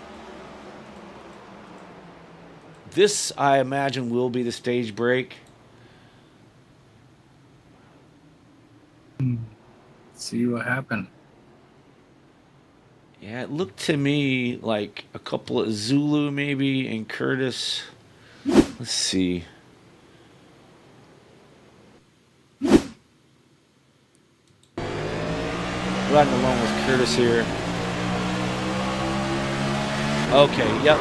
Curtis decided not to cut. See, that's the problem here. The car on the outside always has to be aware. And Zulu just was not aware that Curtis wasn't going to cut the dog leg. And that's what happened. Curtis elected, which he has the right to do so, not cut the dog leg. And Zulu was thinking, okay, he's going to cut the dog leg, makes that move left, and when he does, it just the 2 cars come together. Yeah. We see that a lot here at Phoenix. Unless the driver calls it out, it's kind of hard to know. All you're kind of going by is your spotter saying 1 inside, but you don't know how far inside that car is. So, tough situation. Yeah, I mean, I always want to restart on the inside here. If I am restarting on the outside, I just assume that they're not cutting the dog leg. And even some drivers running VR where they can look left and see if a car is there. Some are running triple monitors where a lot of times you can see out the left side of the car. And then other drivers are running a single monitor setup to where you really can't see anything but out the windshield in front of you. And that always makes it difficult to have to rely on. Looks like the 3's not going fast enough down pit road for the 99. So he's kind of giving him a shove there, saying, hey, let's get moving, man. Get moving. Losing time to that 88.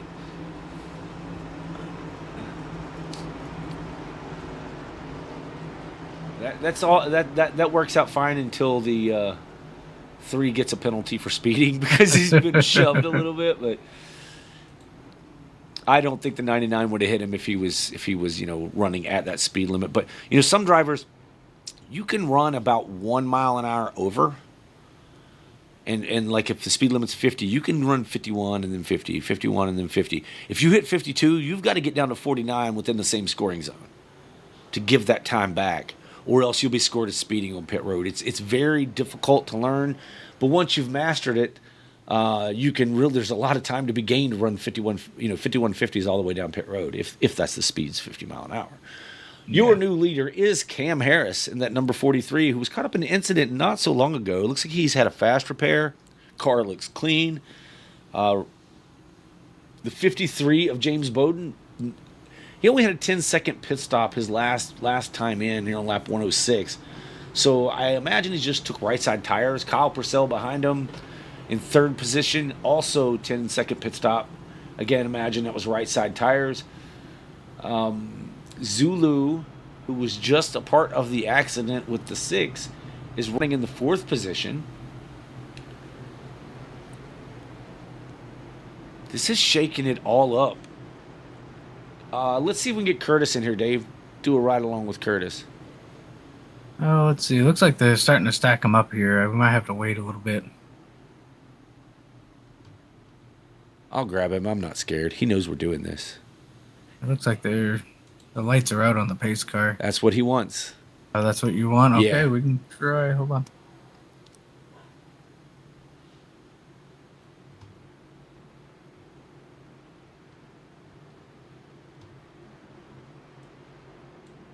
Curtis, Dave and Dave in the booth, man. Get a ride along with you, bud? Yeah, absolutely, boys. Hey, man. Let's Sorry do about that. this. We were going to catch you at stage 1, and then we really didn't want to catch you after you had a little issue there, but we're going to get a ride along with you now, so if you can just describe what's happening, we'll let you talk. Alrighty. Try to not get taken out like we did last time. I don't like cutting the dog leg, but as you can see, it's madness, boys. It always is here at Phoenix. We got one that's a little aggressive. I guess we all are. But car's handling good. Buddy, the chat's blowing up for you there a little bit. Got Chloe in there asking about you, telling you better get this win. So She's nice. we're gonna send you back, bud. Let you concentrate on the driving. We just we wanted to get this in, and we'll get it a little better on the next time we do this. But definitely wanted to let you show these folks what we're Oh, wreck in front of us. All right, boys. I appreciate it. All right, Curtis. Thanks, man. See ya. That was a lap we're out with Curtis Dillon. You got to see the action up front, up close and personal there. You saw that 98 get sideways. Kyle Purcell is your leader back out front here, followed by Cam Harris, Brendan Mathia, Tommy Osborne in 4th, and Eric Thornton in 5th. So a big change now. You see out 0.6 of a second is the 01 machine again. But the stage breaks are over. This is going to this is running your final stage to lap 188. Obviously, there will be some pit stops, green flag pit stops, if there's no other cautions. But yeah, it's very interesting. I'm looking for this 99 to start marching his way through the field here as we see him now alongside that 43 of Cam Harris. He clears Cam going into 1. Yeah, he's clear of Cam now. He's looking about a second back from Kyle Purcell. See if he's got anything for Kyle here on the short run.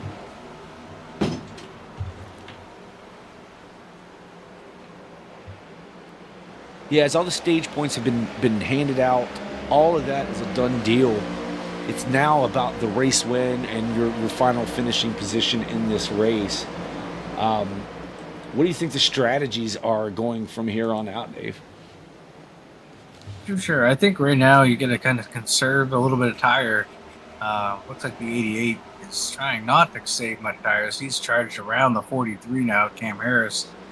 trying to beat down the back bumper, catch the 99 here. But yeah, I think you're going to save a little bit here for the long run, just in case this goes green. You're going to have to make at least, you're going to have to make one more pit stop here for fuel and tires. So save what you can, but not give up too much, and sometimes that's very, very tricky to do. Yeah, interestingly enough, Kyle Purcell, who's our leader, I'm showing him the scoring and timing now. Sometimes this data gets a little bit funky, but as he's about to put a lap on the 2 of Tyrone Yo, I see that he was last in on lap 106 and only was on pit lane for 10, in his pit box for 10 seconds. So he did not get 4 tires then. Now, what his strategy was before that, I don't honestly remember, but you really want to be saving tire, and it's hard to do as the leader. Yeah, I'm not sure. My data is showing something different than you, Hibberly. I'm showing Kyle Purcell last on pit road at lap 106 and a 14.67 pit stop. So Really? I'm not sure what you're seeing for data, but definitely looks like a 4-tire stop. And yellow is out. Dustin Matney had an issue. That's strange. See, I don't have Matney's issue either. Do show the yellow. So yeah, so I do show that he was on pit lane on lap 106, but it was only for 10 seconds is what I'm showing on my data. Little interesting what's going on with the data boxes here tonight as we see the 99 was kind of low on track there. Not sure what he was doing, if he's maybe faking to pit road. Or maybe he's saying, hey, now's the time to go ahead and... yeah, 01's on pit road. Oh, 99. He crossed that commitment cone to get back on track. I don't think that's a penalty getting back on track. Yeah, I think he'll be fine with that if he had been coming to pit lane and crossed that. So I think this is the good move for Kyle Purcell for sure. We'll keep an eye on that penalty. I'm not too sure. It's going to be interesting. He did kind of cross that commitment cone mark. Be curious to see how that works out for the 99. I know coming in, you don't want to touch that box. Like, you don't want to be past it and only, and have 2 tires on the outside of it, because then you'll get a unsafe entry. But I'm not sure about on the move out like that. Well, I think right here, a pit stop for fuel, they can possibly make it to the end. So these guys that pitted right here could possibly make it.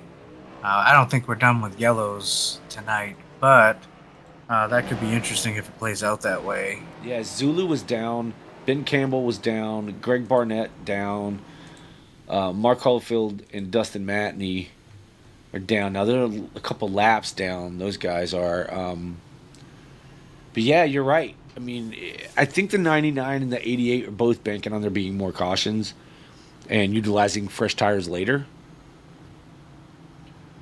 As I do show Kyle Purcell at 14.5 seconds on that pit time.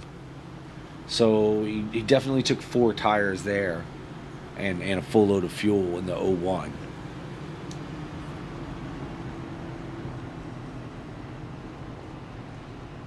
Yeah, I think definitely these drivers that stayed out are definitely banking on probably a few more cautions here before we get through with this one. And maybe that could play into their hands a little bit on tire strategy, but we'll let that one play out. How many times has that bitten us, Dave? Too many to count. Banking, especially running with these guys in the QFRL, Quick Finishers Racing League Cup Series here. I know I've tried that same strategy with these guys, thinking, oh, I'm not worried about it right now. There's going to be another caution, and be darned if the caution never comes, and then you're stuck going down pit road late. And if nothing else, the guys who pitted just now, even if they couldn't make it the entire distance, which would put them a lap 180, still put them like 3-4 laps short. If they couldn't make it the full distance, they're going to come in for a splash of fuel and be gone. So they're not going to spend much time, where these leaders are likely, number one, they're going to have to take quite a bit more fuel, and will likely take tires and make it, kind of split the rest of these laps up in order to have, more speed. But the lights are out on the pace car, Dave. We're going back to green. at the start of lap 127 of 188 here in the Mason James 188 at Phoenix, presented to you by AutoServ. We are the SimWorld Racing Network. Your control car is the 99 of Brendan Mathia. He has the go button, or pedal, shall we say. As soon as he gets inside that Geico restart zone, we will see him fire off. And should be a heck of a race. Cam Harris sitting in the third position with Kenneth Pack in that 16 in fourth.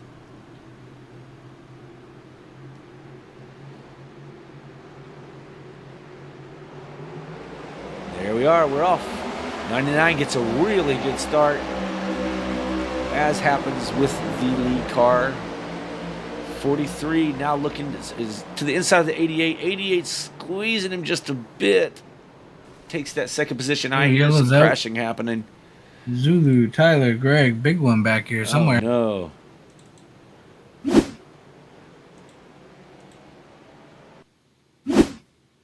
We're going to try to get a better look at this.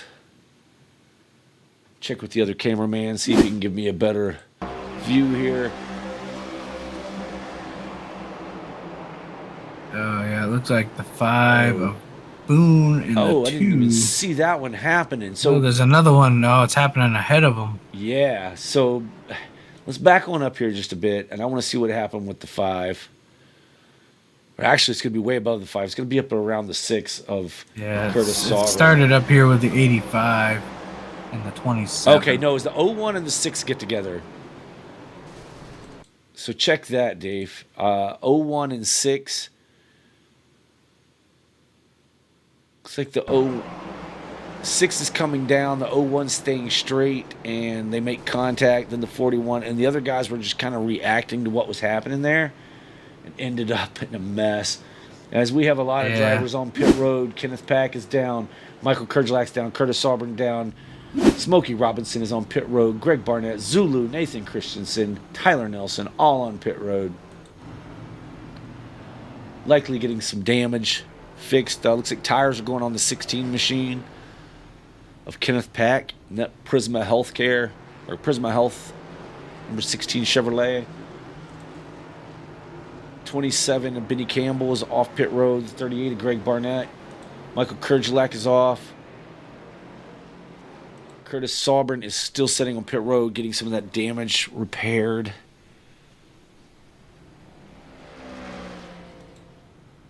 As the leaders are coming around, let's see if Curtis can get going to stay on the lead lap here.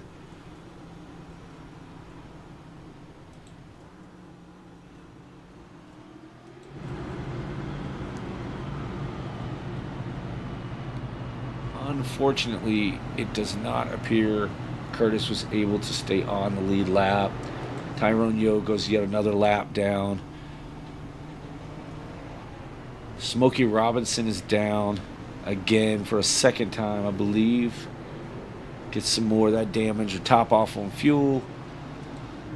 I mean, if you took fuel now, you're good to the end. Oh, yeah, I think you're good from the end now, but, the 99, 88, 43, a bunch of them still stayed out here. Still banking on that caution late. Yeah, and I don't know that they're out of tires yet, but some of these guys are going to be close. But at the same time, tires mean a lot, but fuel is everything. You can have the greatest set of tires on your car. If you're out of fuel, you're out of fuel. You're not going anywhere.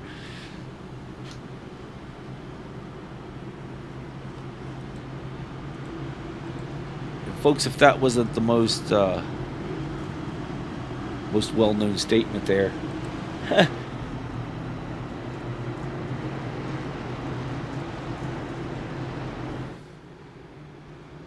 Remember that, folks, in your personal cars at home. You don't need tires every time you stop, but you definitely need to get some fuel if you're taking that long trip. So don't go running out. Unless you're in one of them air battery cars, and then, well, good luck. Yeah, it looks like the lights are off. Yeah, this has been a little bit of a rough going here for QFRL tonight at Phoenix. Not like this group, but something's definitely going on here tonight. We'll see if we can clean it up and get to the end of this in a little bit better shape than we started. But We're working lap 131 of 188, so slowly but surely getting to the end of this one. Brendan Matthias is your leader. He is the control car. They're working their way through turn 3 into the Geico restart zone now. He fires off, gets a pretty good jump over the 88. 43 gets alongside the 88. Going into the dog leg. They all cut the dog leg here. 99 goes big up run high. for the 88. Block. Ooh, Good block by the 99 over the 88.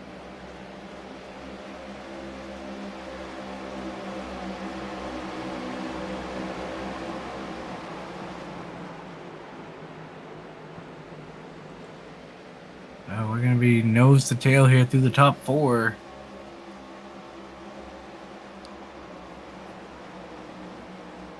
Pass for the lead. 88 dives to the inside of the 99. 99 is going to carry the momentum off. 43 all sorts of sideways back And here. dropping back. He's into pit road. Oh, he wrecks into pit road, so there will be no caution. Oh boy. Tough break for Cam Harrison, the 43, but the battle continues up at the front side by side. The 88 on the bottom, 99 on the top. They're going to battle down here into turns 1 and 2. 99 Still door should to door. carry that momentum. If he can pinch the 88 down, and does. Carries the momentum off of 2, heading down into 3. This is where the 88 should prevail a little bit. No, he's being squeezed down by the 99. Makes it really hard to make any speed through 4. As now it cuts the dog leg. The 99 goes down, does not cut the dog leg. 88, new leader. Now the 99 fighting to the outside, going into turn 1. Yeah, I think the 88 is going to prevail here off of 2. 99 gets a big run. Caution is out. Caution is out. Looks like we have a wreck. Benny Campbell may have had an issue, and Tommy Osborne. We'll see if we can check that out.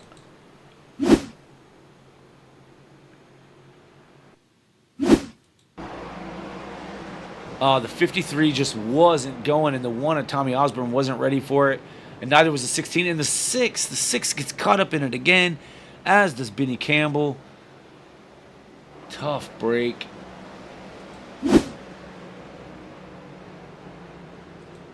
Yeah, it looks like the 6 trying to shoot the gap there and just Pit gets road caught is up. open. We have some takers. We have the leaders coming down. First car to stay out Yeah. is going to be Kyle Purcell, no 01, followed by the 38 of Greg Barnett and Michael Kerjelak in that 41 car. Yeah, it makes sense. I mean, Kyle Purcell was last on pit road at lap 123. Greg Barnett 128. So these drivers hoping that this may be their last stop of the race, but it's kind of turned into a little bit of a demolition derby tonight, Billy. But Dave, this is the same story, right? Just a different lap number. With the 01 staying out on like 10 lap, 11 lap, 12 lap, 15 lap now, older tires. It didn't work out for him before. Yeah, we'll see. I still don't think we're done with yellows, but if this goes green, it's only going to benefit these guys right here. The 99, the 88. The 88's going to beat, beat the 99 off pit road. That was some really good acceleration there, leaving pit lane. Yeah, I mean, these guys that just took tires are going to be in the catbird seat, as Daryl Waltrip would always say, right? I mean, starting with, so your first car on tires is going to be Eric Thornton, sitting in the 6th position. And he has over Kyle Purcell has 100. Okay, Kyle Purcell pitted on lap 123. Greg Barnett, who's in second, was down on lap 128, as was Michael Kerjelak. Smokey Robinson was down on lap 130, with Zulu in 5th position was down on lap 128. So anywhere here from 13 lap difference to just a 6 lap difference in tire wear. Some of that being under this caution flag right here, as we see that number, was that the 75 coming? Where was that? Yeah, the 75 AutoServ car down on the apron there, giving some position back.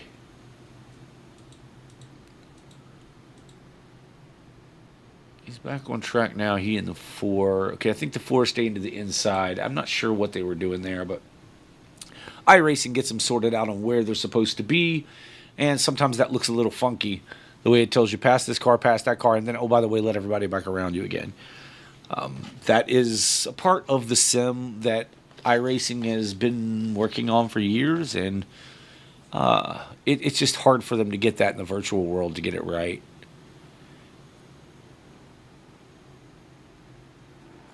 So yeah, you're right. The car on the freshest tires is going to be Eric Thornton, I believe. Once they sort this out, he's going to restart here in the 6th position.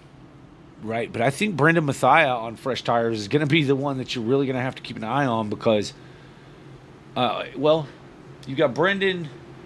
Brendan's going to restart on the inside here, along with Zulu. And these guys on fresh tires, that 88 stuck to the outside, and Joshua stuck to the outside. These guys on the freshest tires, starting on the inside, is going to be Zulu. Well, Zulu's got older tires, so Brendan Mathia is the one you're really going to want to watch because he stands to gain a lot of positions here on the 88. Just because of the way they restart being on that inside lane. Yeah, a little bit of a stack up on that outside lane. 99 to the bottom, through the dog leg, trying to make up as much ground. They're going to be four wide. Oh, and he stays down on the bottom. Smart he move stayed by down. the 99. Yeah, he didn't. Smart move by the 99. And he now comes up.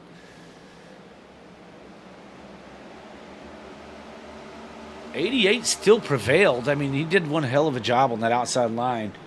Yeah, smart move by 99. Not sure. He knew he was 4 wide. Not sure where he could merge back on. Well, so. Not only that, you watch the guys in real life or NASCAR racing. They would actually, a lot of those drivers on these restarts would row, as we see 98 in the wall, right in front of Curtis Sauber. These two drivers made contact earlier as Zulu didn't know that the 6 wasn't going to cut the dog leg, if you remember. Kind of came across his nose there, but 38 and 41 both locked up their front tires, getting into 3. That's going to allow the 88 now come on through. Yellow is out once again. Zulu has crashed. Let's see what happened with Zulu. Yeah, I mean, he might have had a little damage from hitting that wall. May have broke something. Yeah, it looks like Zulu. Oh, the 6 and 16 got together, and then the 16 got Zulu. Yikes. So yeah, it looks to me like the 6 and 16 some bad net code. make a little bit of contact there, and then the 16 just kind of goes forward and right into. Yeah, it's tough. And then the 6 gets a piece of it again.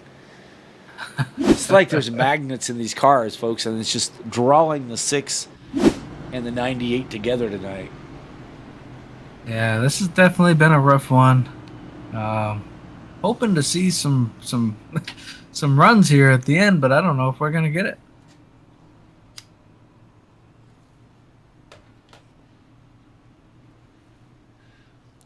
Only runs we might get tonight, Dave, are the virtual fans taking a run from the stands to their cars if these guys don't get it together here soon. No, I kid. This is a very difficult track. This is very difficult on the simulator.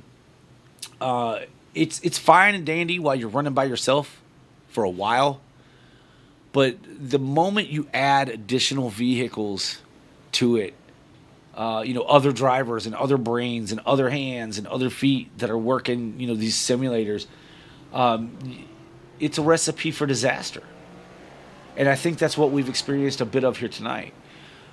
Yeah, and I think there's a lot of frustration boiling over too, and guys are getting a little aggressive here coming towards the end. Looks like we're going to restart with probably 40 to 42 laps here. So slowly winding down. So Zulu is on pit road. Likely going to have to get a lot of that damage fixed. He may have even ended up... Yeah, he's moving now. Okay. Car looks pretty... I was going to say clean, but it's got a lot of damage to that right side. Didn't have a quick repair. Has already used that up. Ben Campbell still sits on pit road. as does James Nelson. Eric Thornton sitting in the third position. He's currently in that catbird seat. Yeah, I think Thornton sitting in P3 is a good spot. You got Brendan back there in the 5th position, so both on the inside. I think that plays into their hands here a little bit. You get this unsponsored 78 machine back here, newcomer Joshua Siegfried, really showing that he has some talent, and that although he doesn't really know the league all that well, so I don't know what he's going to feel about the amount of cautions in tonight's race, but you have this in iRacing from time to time, or in real racing, where the cautions just breed more and more cautions. Kyle Purcell wishes it was the last lap. I'm certain of that.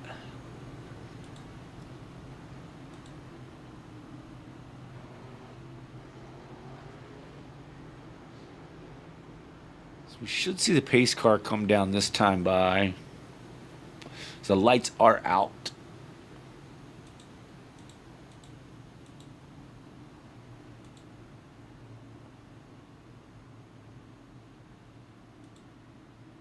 We're gonna hop on board with let's hop on board with Brenda Mathia, who's gonna be behind this 88 for this restart, just so we can kind of see, what the strategy, what we can see anyway from the gyro cam.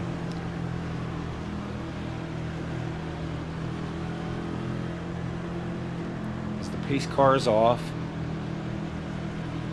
heading down here into turn 3.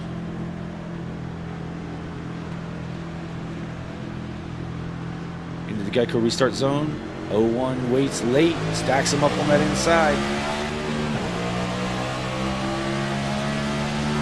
88, 99, 01, all getting down into the dog leg. Yeah, good run here for the 88.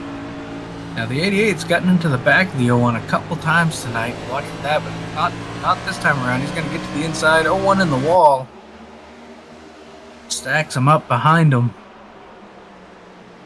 3 wide. Oh, 99 thinks better of it. Probably a smart move, as Eric Thornton has pulled out now to a sizable lead. Uh-oh, Barnett is falling through this field.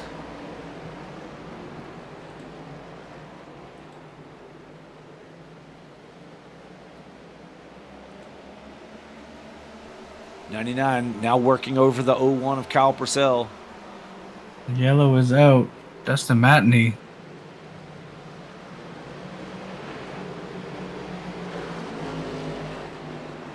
See if I can catch up with Matney, see what happened here.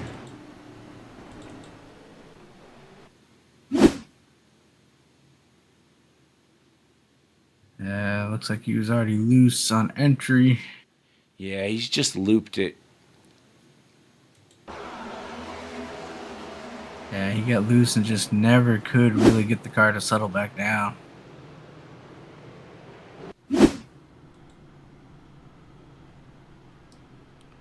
So, I mean, I know from being in these cars, and just to give you folks at home an idea, if you haven't driven in these simulators, or in a real race car for that matter, when you have caution after caution after caution like this, it's mentally taxing.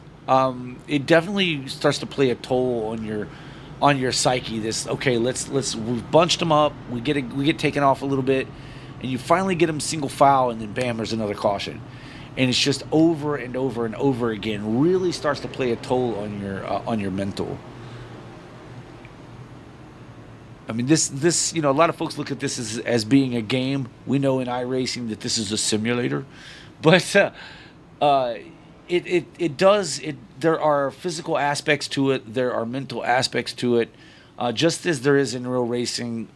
You won't get hurt too awful bad in the simulator. You can get a broken thumb or something if you're not careful, or maybe stub your toe on your pedals, or break some fingers, smacking a monitor or something. But yeah, for the most part, you're safe, but mentally taxing for sure. Usually you have that. I like to say it. at restrictor plate races like Talladega, Daytona, Atlanta are kind of the worst. But this stop and go like this is even more treacherous than going lap after lap after lap, side by side, 2 and 3 wide, 4 and 5 deep. It gets you out of a rhythm, right? I mean, a lot of these tracks are rhythm race tracks, and it just keeps breaking with your rhythm. It just makes it even tougher to get back up and going again. So I know these drivers would love to see it go green here to the end. We shall see. Speaking of the end, Dave, when we finish up the Mason James 188 here at Phoenix, presented to you by AutoServ, we're going to be sure to do interviews of the top 3 finishers. Hopefully, we'll give them just a few seconds to kind of cool off a little bit, as there may be some tempers and some things going on, some feuds and some spats. That's going to be some exciting stuff, but we're not going to bring that part to you. We'll keep that for internal, but all these guys are friends, get along pretty well. But when you have a lot of cautions happening, and some of them, you're always thinking, well, I didn't do anything wrong. Why did this guy come down on me, or why did this happen? Why did that happen? All those questions get hashed out in the time between races. I imagine there'll be several conversations for this one, so stay tuned on social media for all of those. You can check QFRL out at Facebook.com. Search for QFRL as the lights are out on the pace car. You can check out SimWorld Racing Network on Facebook. Just look at, is it SWRN, Dave, or are we under SimWorld Racing Network? Still SWRN. Okay. And, of course, you're right here on the YouTube channel for SimWorld Racing Network. If you have an event you would like us to broadcast, just drop us a comment or check us out on our Facebook, message us, and we'll see what we can do for you. Just let us know. As the cars are coming down to turn 3 now, your leader is Eric Thornton. He will be the control car. Let's do it. And he is off. Good jump for the 88. 99 is going to try to cut the dog leg here. Try to make up some ground heading down into turns 1 and 2. Looks like he's going to be able to clear the 01 Acalpacel. Big run through the center. And yellow is out again. Looks like Tommy Osborne and Tyrone Yo may have tangled up on this one. I have completely lost count on caution flags, but we've had a few of them. Let's see if we can find out what happened to Tyrone and Tommy back here. It looks like they're going to be 3 wide from what I see. Getting 75. down into turn 1. Oh, wait, no, the 53 gets turned. He and the 6 just in front of these guys. Can back that up. 53 comes down the track across the 6, who's been in about every incident, I think, tonight. Oh, yeah. 43 involved, the 2 involved, the 1. Yeah, it looks like the 43 and 6 got away pretty easy on that one. But, yeah, the 53 just apparently didn't realize that the 6 had somebody to his inside and was expecting him to go down the track some. Again, like we were explaining earlier, a lot of times visibility is pretty tough. As Zulu is on pit road, it looks like Dustin Matney is still on pit road getting some damage squared away. But Zulu's the only driver on the lead lap to hit pit lane at the moment. I think he's just getting some more damage. I don't see the jack going, raising the car up, put tires on it or anything. So he's getting some more of that damage straightened out on that car. Try to get back out here and salvage a decent finish if you can. We are 33. Check that 32 laps from the conclusion of the Mason James 188. James Nelson's grandbaby Mason, born just a couple days ago. So welcome to the world, Mason James Nelson. I assume that's the full name there. Or Mason James, whatever the last name may be. It could be wrong on that one. Yeah, unfortunately, James Nelson not having the race he wanted tonight. Sitting back there in 16th position. Guess multiple laps down. Wait for the rundown to see how many laps down he is. But not currently on the lead lap. But he's got that car. He's got that car looking pretty good. He's got all the damage repaired. He must have taken that car over to AutoServ there in Charlestown and let him fix it up a bit Yeah. because it's looking good. Unfortunately, James Nelson is 9 laps down here. He's the leaders. He drove it to Charlestown, West Virginia. Didn't you just hear me? Yeah, I think that's what happened. That's a good ways from Phoenix, from here in Arizona. But hey, he made pretty quick time, so it's a fast car and they do really fast work. So AutoServ, check them out if you are in the Charlestown area. It's a short, long drive from Charleston, but do it. Charlestown. I know there's several folks between this league and the All-American Racing League that are in the West Virginia area, West Virginia, all around in that area. So you can make your way up to Charlestown and check out AutoServ.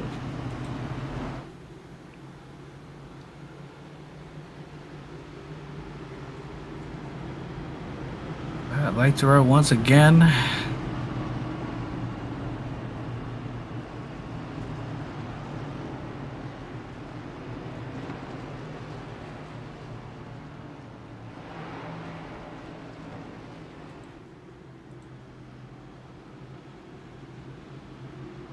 Sixteenth caution is what we are under at the moment, Dave. 16, and I don't think we're done, but we'll see how this goes there.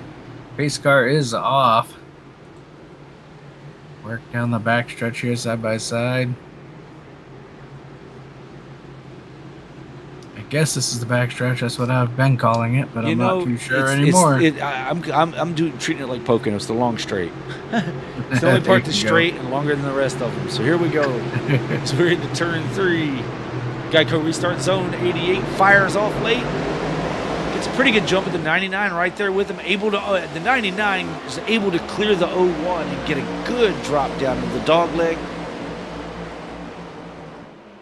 Ooh, big run to the outside for the 99. Gets alongside that 88 for a second there. Will he carry the momentum off? And he will.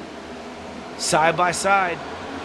88 or 99 pulls ahead just a little. Now the 88 back to the inside, pulling ahead.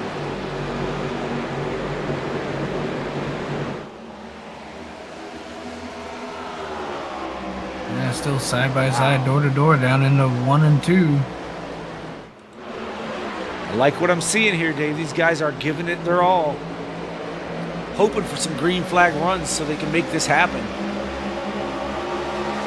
Yeah, coming in on lap 1 to start lap 160. 188. And leave about 28 laps to go. 99 backed off early going into 3 and 4. And then tried to use that to get to the inside of the 88. Did not. It looked like it was going to work for a minute, and then it did not pay off. Back through the field, we see the 38 of Greg Barnett trying to work his way around the 41, Michael Kurgelak. Oh, gets into the back of Kurds. Shoots the 38 up the hill. The 16 is going to take advantage. 6 of Curtis Sarber now looking to the inside of Greg Barnett. 6 is not cutting, so these guys need to watch. The 6 is not cutting that dog leg. Oh, as the 98 comes back up on track near the 6, maybe a little nervous. I was watching that as well. They've been like magnets all day today, but back out front, 99 and the 88 still battling it out for this top position.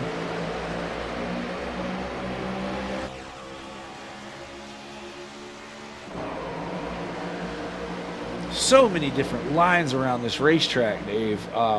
You can go about anywhere you need to go.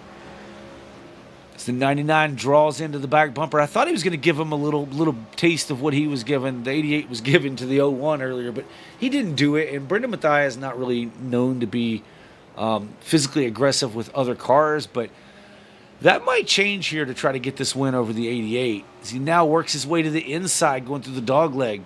Can't make it stick on entry to 1.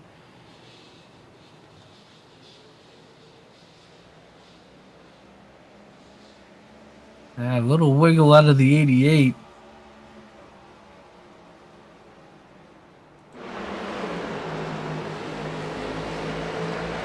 '99 has some great drive off as we see him pull alongside the 88 going down through the dog leg. And you make it stick here going into 1. drives up the hill just a little bit. And a good exit again for the. This is the 99 shot. He's now on the inside, and down into turn 3. 3 off of 4. See if he gets that run down through the dog leg like he's gotten all night long here. The 88's gonna pull out. The 88 pulled down there to try to help. The 01's back here saying, "Come on, guys, you guys need to tangle for me."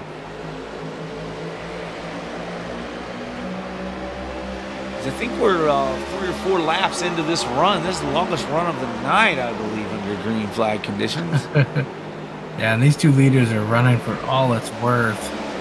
Well, you got to get it now because you don't know. It's so hard to make this pass, as we're seeing with the 99s working back to the inside of the 88 again. So hard to make this pass that you need to make it as soon as possible, because if cautions start coming out again, it lessens the opportunity you have to take that position. Yeah, absolutely. And the 99's trying to find a way around. He's been close, just trying to find that little extra bit to try to get around this 88.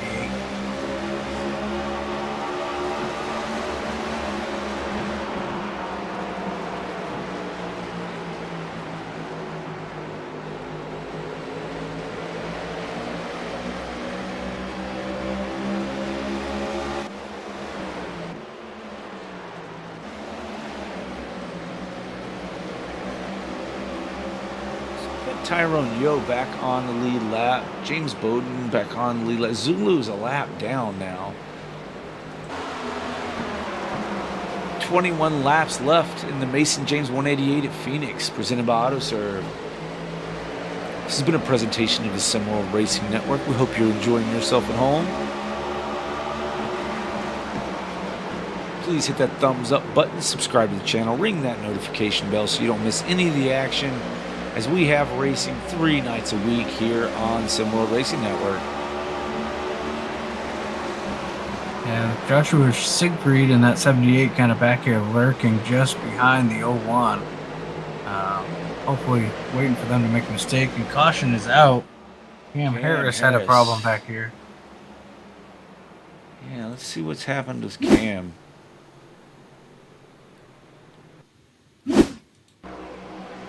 Cam is behind Curtis here. Yeah, Cam lost it down through the dog leg. So we told you how difficult it is, folks. Cam locks him down. Oh, tried to keep it out of the wall, but I think he saw traffic coming and thought maybe he needed to get up a little bit further. Fortunately, I think he had to tow there. What do you think, Hillbilly? If you got tires, you come get them. The 88's coming. Yeah, I'm coming. 99's coming. Yeah, everybody comes down. 75 of James Nelson going to stay out. Oh no, well, he's the lap car, so he may pit next time by, or stay out for the wave around. Maybe you get another quick caution, then you put tires on it. You think anyone opts for 2? Oh, man, I don't know that I could gamble that much. Not with 19 laps. It's probably going to restart around 16, 17 laps to go. 88's in his box. All top three in their box. Let's see who can get off first. Right side's going on. Left side's going up. 88 is off first. 99.01, just the way they came in. Absolutely. Calling it now. I believe if the 01 can get to the back of the 88, do not be surprised. There is a little pushing and shoving, just because of what happened earlier in the race with the 88. A couple times getting into the back of the 01 and getting him out of shape. One time, I think, spinning him around. Yeah. So keep an eye out on that as we get to the closing laps here. Yeah, I mean, drivers don't forget. Right, it kind of burns it in your head exactly who did what and when, and you're gonna if the opportunity arises and you stand to gain, especially if you stand to gain a win or a top 2 finish out of it. I foresee that we'll say payback coming back at them. Yeah. And I don't think the 88 would be too upset about it. Yeah, if he gets completely just wiped out, then that's a different story. But getting moved the way he moved the 01, you can't be mad at him. Now they've got 53 here. James Bowden's going to put a little wrinkle in the mix. Looks like he's sitting there with about 14 lap older tires. He did stay out here. Going to be starting in that number 1 spot. So this could be a little bit of a chaotic start. We'll see how they fan out here through the dog leg and what happens. Well, Dave, who does that benefit here? Benefits the 99. I think it benefits the 99 for sure, unless that 53 really cuts that dog leg and holds up the 99.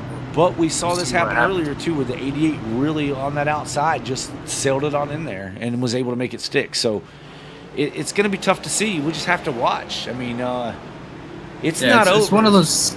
It's one of those things. The 53 could do multiple things. You can cut the dog leg, or you can stay up above that yellow line, which really puts a mix into what the 88's trying to do if the 53 stays up on the racetrack. So, right. Could be a chaotic start here.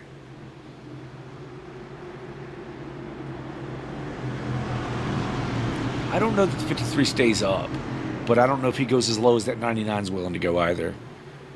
We're gonna find out here just shortly. I'm cinching my my belts a little bit tighter here. We're not at our last caution. Yeah, we're gonna take the green here with 15 to go. So getting to the end of this thing. Usually these things get chaotic at the end. I think we're gonna see it. 53 rolls into that Geico restart zone. He is off. Clean start for the 53. That's gonna sort us out a little bit easier down through the dog leg. 88, good move to the bottom, takes the lead in turn 1. 99 is going to follow suit now. Underneath the 53 is the 01 and the 78. Racing hard back there for P4. Yeah, I don't know if they're going to review that restart or not. It looked like the 53 may have changed lanes before the start-finish line, but I'm not sure. It didn't benefit him any, so I don't know that anything would even be said, but...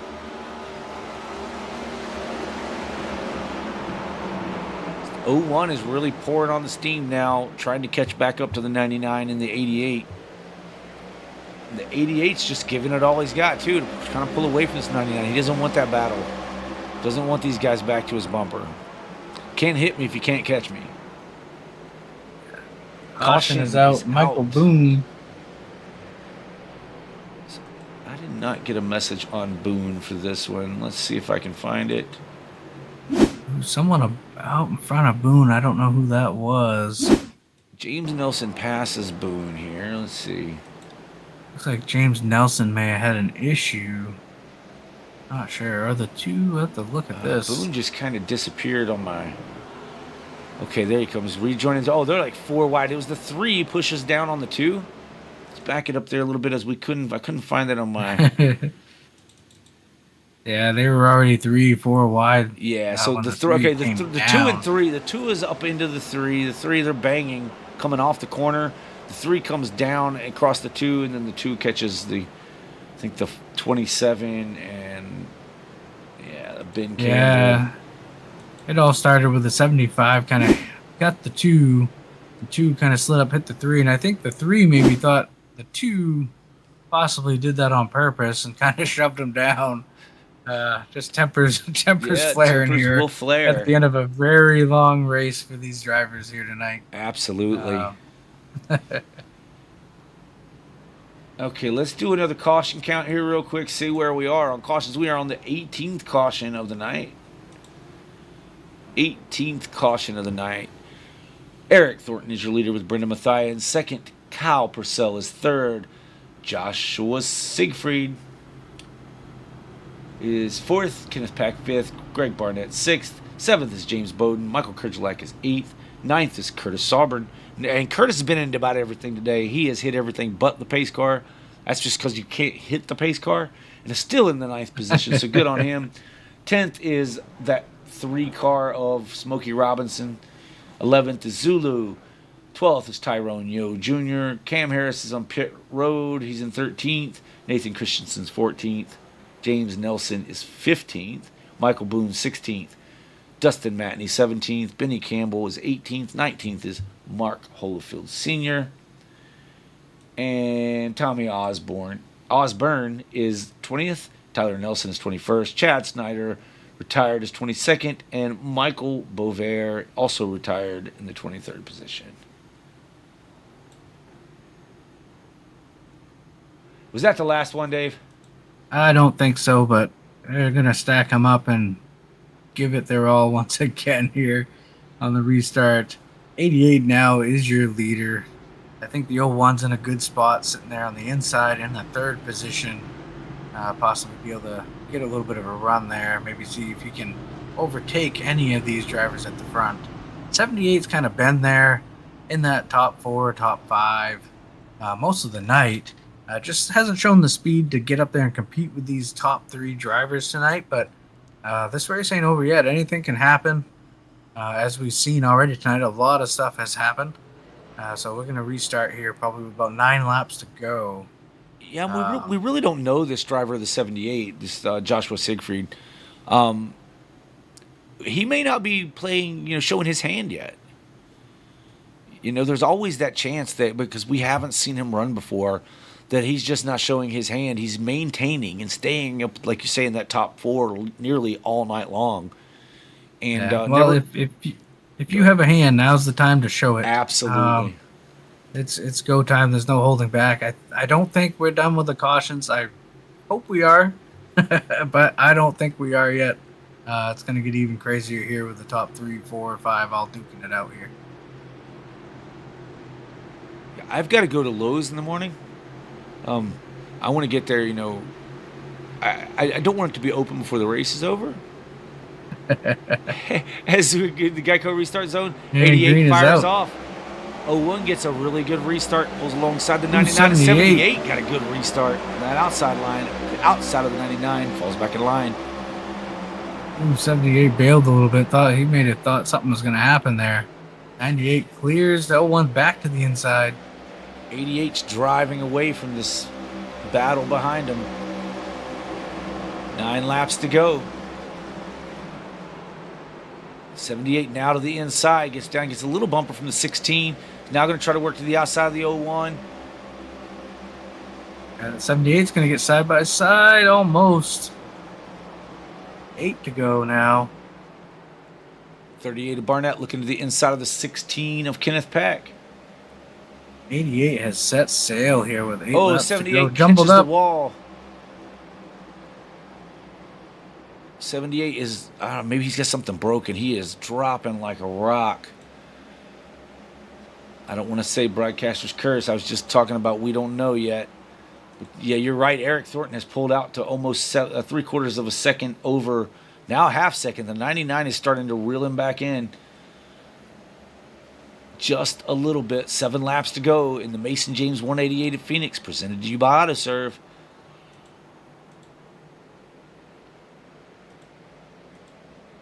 Curtis Sauber. Yellow is out. Yellow is out. Wow, a big crash. Dustin Matney, Mark Holofield Sr., Cameron Harris. Looks like the 12 just gets loose again. Oh, and turns back up in front of the 4. 27 of Benny. And the 43 of Cam Harris, both getting a piece of it there. Yikes. Zulu, it shows that he's crashed. Not sure where Zulu got into. Let's see what happened with Zulu.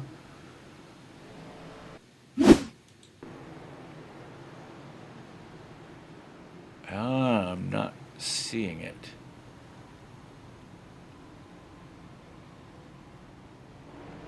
And that was, not sure what it was showing there, but it wasn't correct. All right, we're gonna stack them up again. It's gonna be under 4 laps to go. It's likely gonna be 3 laps to go. We have 3 green-white checkers, and we may use every darn one of them. But stick around. We're gonna interview the top 3 after this. I will be surprised if there's not a whole lot of that was nuts. This was a crazy race. As you've been watching at home, thank you for sticking around with us. We do appreciate it. be sure to shout out in the comments who you think is going to take this, going to bring this race home as our winner.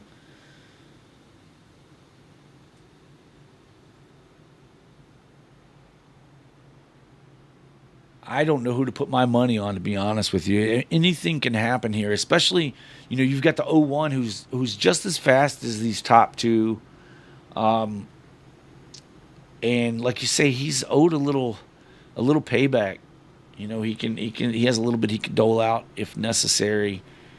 If he can get to that 88. The 01 can even get to him. I'm looking, Kenneth Pack has kind of snuck his way quietly into that 4th position. Look for him to maybe make a run here late. As probably green, white, checkered coming up. If something happens to the leaders, some of these drivers behind could be in the catbird seat as far as trying to avoid it and get by. The 88 and 99 have been very close all night as far as speed goes, so they will be on the front row with each other. We'll see how this shakes out. Yeah, and we talked about, we actually went in car and talked a little bit with Curtis Auburn.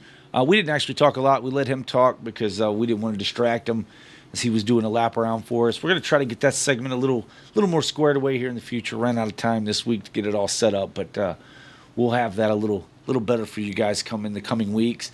But he's our points leader, sitting in 8th place, so he's doing what needs to be done, making the best out of a day where, again, like we said, he's hit everything, and not of his own doing.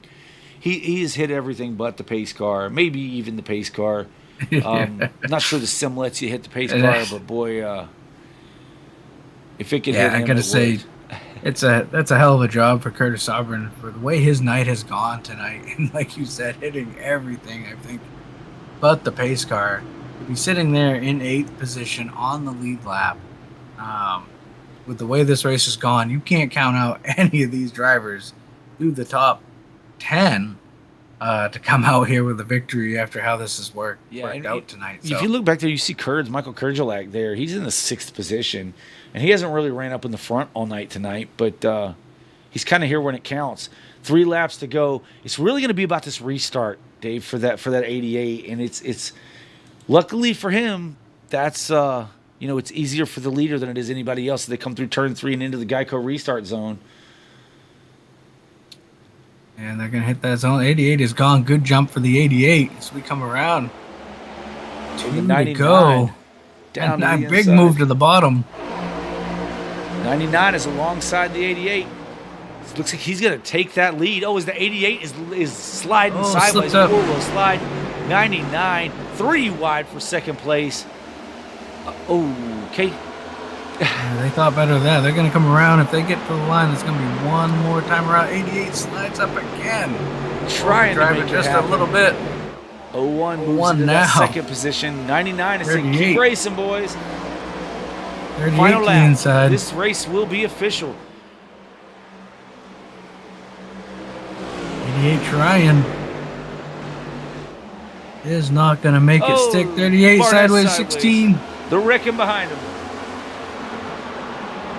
Coming to the line is going to be Brendan Mathia, Kyle Purcell, and Kenneth Pack is going to bring it home in 3rd. Wow. What a finish. What a finish.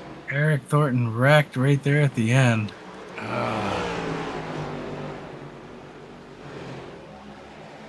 Wow. Yeah, Eric Thornton drove it really hard down into turn 3. And everybody drove it hard. Yeah, I mean, it was no holds What barred. A mess. Gave it all they had there at the end. Congratulations to the 99. He's going to be your winner. As we see, the 01 says, I'm doing burnouts too, just because. And the 99 is going to burn him down. I guess the 01 is like, we finished, so I'm celebrating.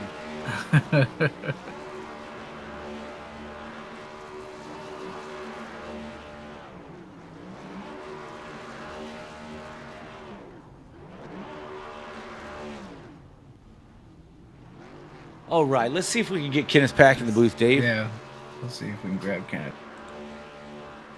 Kenneth, Dave and Dave in the booth, you got us? Yes, yes. Hey, buddy, I think you should be out there on the front stretch celebrating with these guys too, because you guys, at least we finished the race. I think it's a victory for everybody. But hey, congrats on sneaking in there at the end and grabbing that third place finish. Walk Yeah, us through this wild one. I was just hoping for that, just the top five after all the cautions we've had, and I think I got a little ding out of most of them. Man, it was a hard fought night for every driver in this field.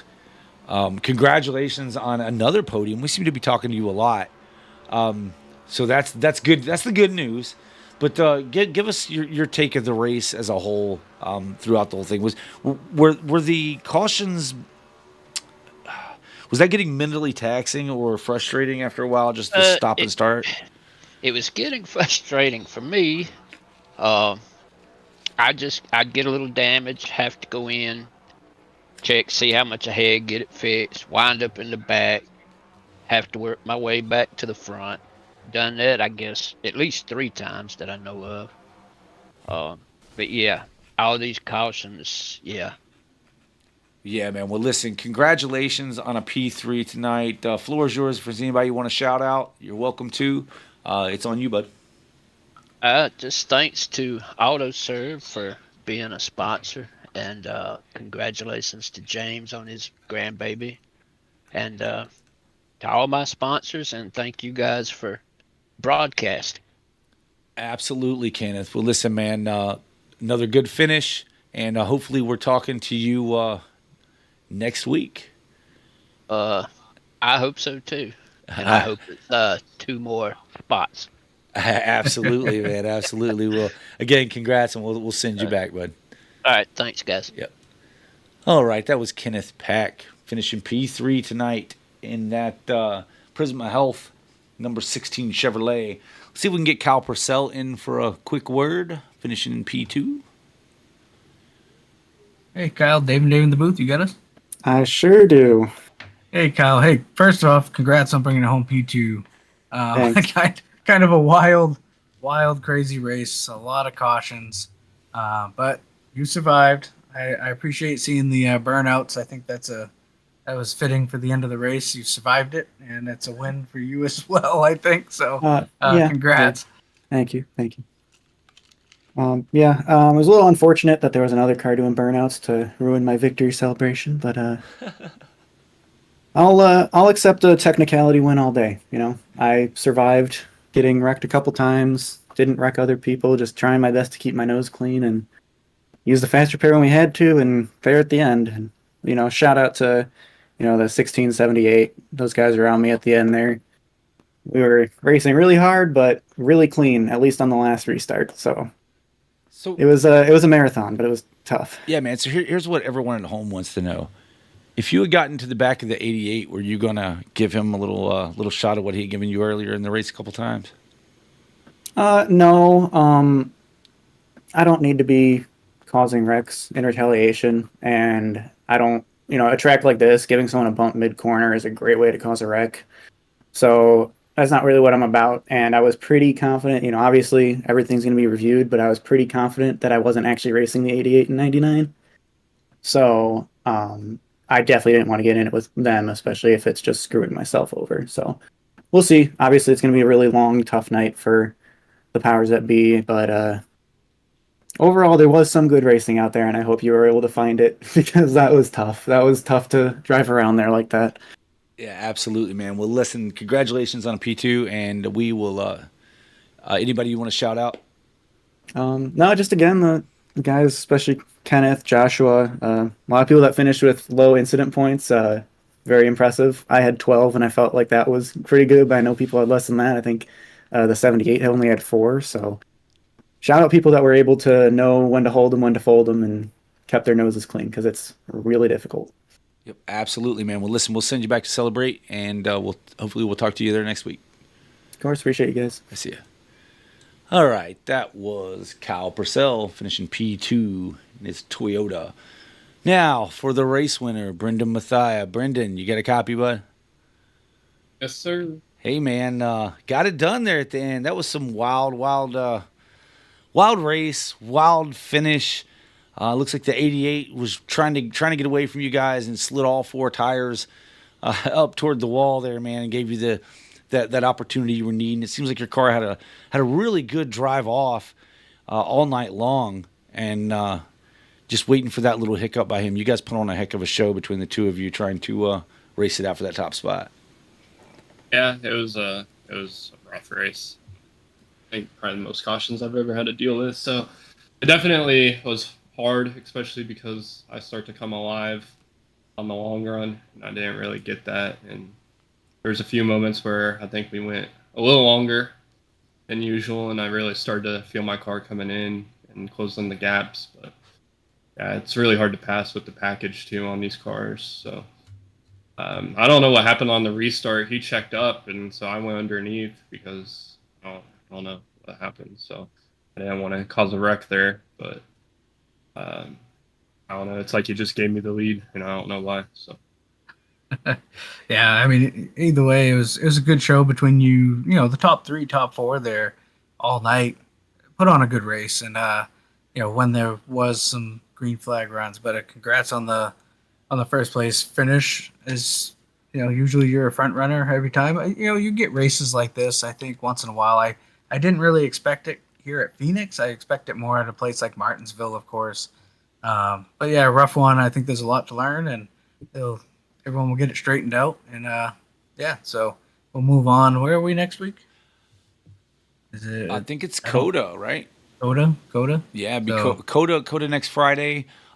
Brendan, before getting to Coda, will you be in the Truck Series for the All American Racing League at Martinsville? I don't know if you're a fan of Martinsville or not, but I've honestly only raced there once. It's usually pretty. If you thought this was bad, it's usually worse. So yeah, I'll be there. I'm gonna try to make it, and obviously prepare for Tuesday. I don't know how many times I'm gonna run Friday nights. It takes up a lot of time, and I think I'm gonna focus on Tuesday nights at this point. So sure. Yeah, I'm just looking forward to that and getting some practice at a track that I'm not really familiar with. I was good on it on NASCAR Heat back in the day, so I don't know if that's going to translate. I don't know if that's going to translate to iRacing. So it's going to be really interesting. But yeah, Phoenix. Yeah, it's in the rear view for now. Obviously, it comes back around at the end of the for the championship race and in all these series. So you'll have some. You've got a win in your pocket for then to look back on.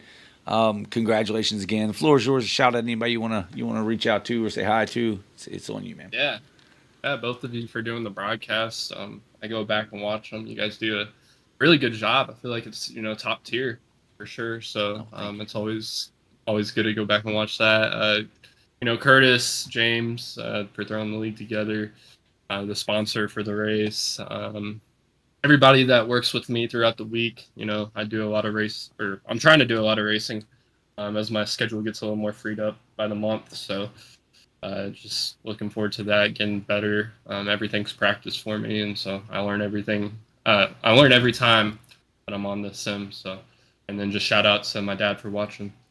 Absolutely, man. Well, again, congratulations on your victory here tonight in a very lengthy race for the Mason James 188 here at Phoenix. Congrats, dude. We'll send you back to celebrate. Thank you. All right, take care, man. All right, Dave. So that pretty much wraps it up. That was our winner, Brendan Mathia. I'm not really sure I saw what the guys were talking about on that restart, with it getting jumbled up or a possible pass or whatever. Not really sure what happened. I'm sure the admins will get it squared away, and we'll have a report for you next week at Coda. But I don't know, Dave. I don't know if you still have it up, if you can take a look, or if you have any ideas of what happened there. But all in all, it was an eventful race, to say the least. I think we were at 21 cautions on the night. Yeah, it was definitely, I think, maybe it was Kyle who said it was a marathon, right? It was, you get races like this, I get it. You get some races, but never would have expected it to be here at Phoenix, but we made it through. There was some exciting racing throughout the race, so I think even some of the folks at home watching, I think they we're able to see some good racing. The battle for the lead there at the end, the top 3 and 4, was absolutely fantastic to see it be clean up at the front. So, yeah, we'll move on, go to Coda. I think Coda will be a little bit different, back to the road course, and it'll be a little strung out. There won't be as tight a racing like you see here. So, Yeah, absolutely. You're going to chance to catch your breath. You're going to see 2 cautions there. You're going to see one for the first stage and one for the second stage, and that'll be it. There will be no full course cautions, barring somehow a bunch of cars piling into one area, but likely won't be any issue there. But let's give the full field rundown as Brendan Mathia is your winner tonight in the Mason James 188 at Phoenix. Kyle Purcell comes home second. Kenneth Peck third. Joshua Siegfried in his first run here with QFRL comes home fourth. That's where he ran all night. Michael Kurgelek fifth. Curtis Sauburn comes home sixth, our points leader. Greg, maybe not now. I'm not sure about that, so we'll find out next week. Greg Barnett seventh. Eighth was Eric Thornton, who led a lot of this race, battled up in the front with Brendan and Kyle the entire night. Had a little issues late, comes home eighth. Cam Harris brings it in ninth. Tyrone Yo with another top 10. 11th is going to go to Zulu. He had some issues tonight as well. James Bowden comes home 12th. Gregory Robinson 13th. Nathan Christensen be 14th. 15th goes to Michael Boone. 16th, James Nelson. 17th, Benjamin Campbell. 18th goes to Mark Hollifield. 19th, Dustin Matney. 20th, Tommy Osborne. 21st, Tyler Nelson. 22nd, Chad Snyder. And 23rd will be Michael Bovair. All right, that's all we have here from the Quick Finisher Racing League Cup Series, the Mason James 188 at Phoenix. Presented to you by AutoServ. And Little Mason, congratulations for making your way into this world. Congratulations to Mom and Dad and Grandpa James there.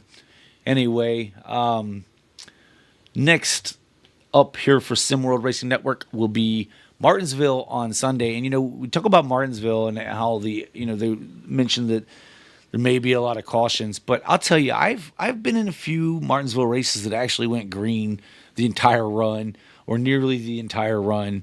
So it can happen. It doesn't always. You never know when you're going to have the nights where there's a lot of cautions or the nights where it just goes caution free, as we've explained all night long. So be sure and tune in for that truck race on Sunday night. Dave and I will be back in the booth to bring that one to you live here on Sunday. And I do believe we made a mistake. They are headed to Bristol next Friday. Bristol. Daggone, okay. Bristol. Yep. So I thought it was Coda as well, but it's Bristol. Yeah, I was trying to go off memory of the schedule, but thank you, Dave. So, if you like the action here tonight at Phoenix, we will have probably more of that at Bristol next Friday night. Yeah, I don't know that. Bristol runs fairly green a lot of times, too, because there's enough lanes to get around. And I think we did pretty good in the All-American Racing League at Bristol without bringing out a ton of cautions. So that'll be next Friday night. But before then, again, Sunday you have the truck race for All-American Racing League. Tuesday we have the Cup race at Martinsville for the All-American Racing League. Be sure a lot of the drivers that are in this league and vice versa, we're all kind of together in all running all three of these series.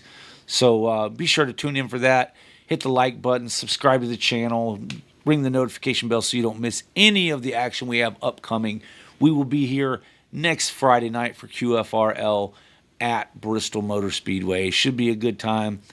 For Dave and I up here in the booth, we had a good time up here. We hope you enjoyed yourselves at home, and we will catch you next time right here on SimWorld Racing Network. Bye-bye.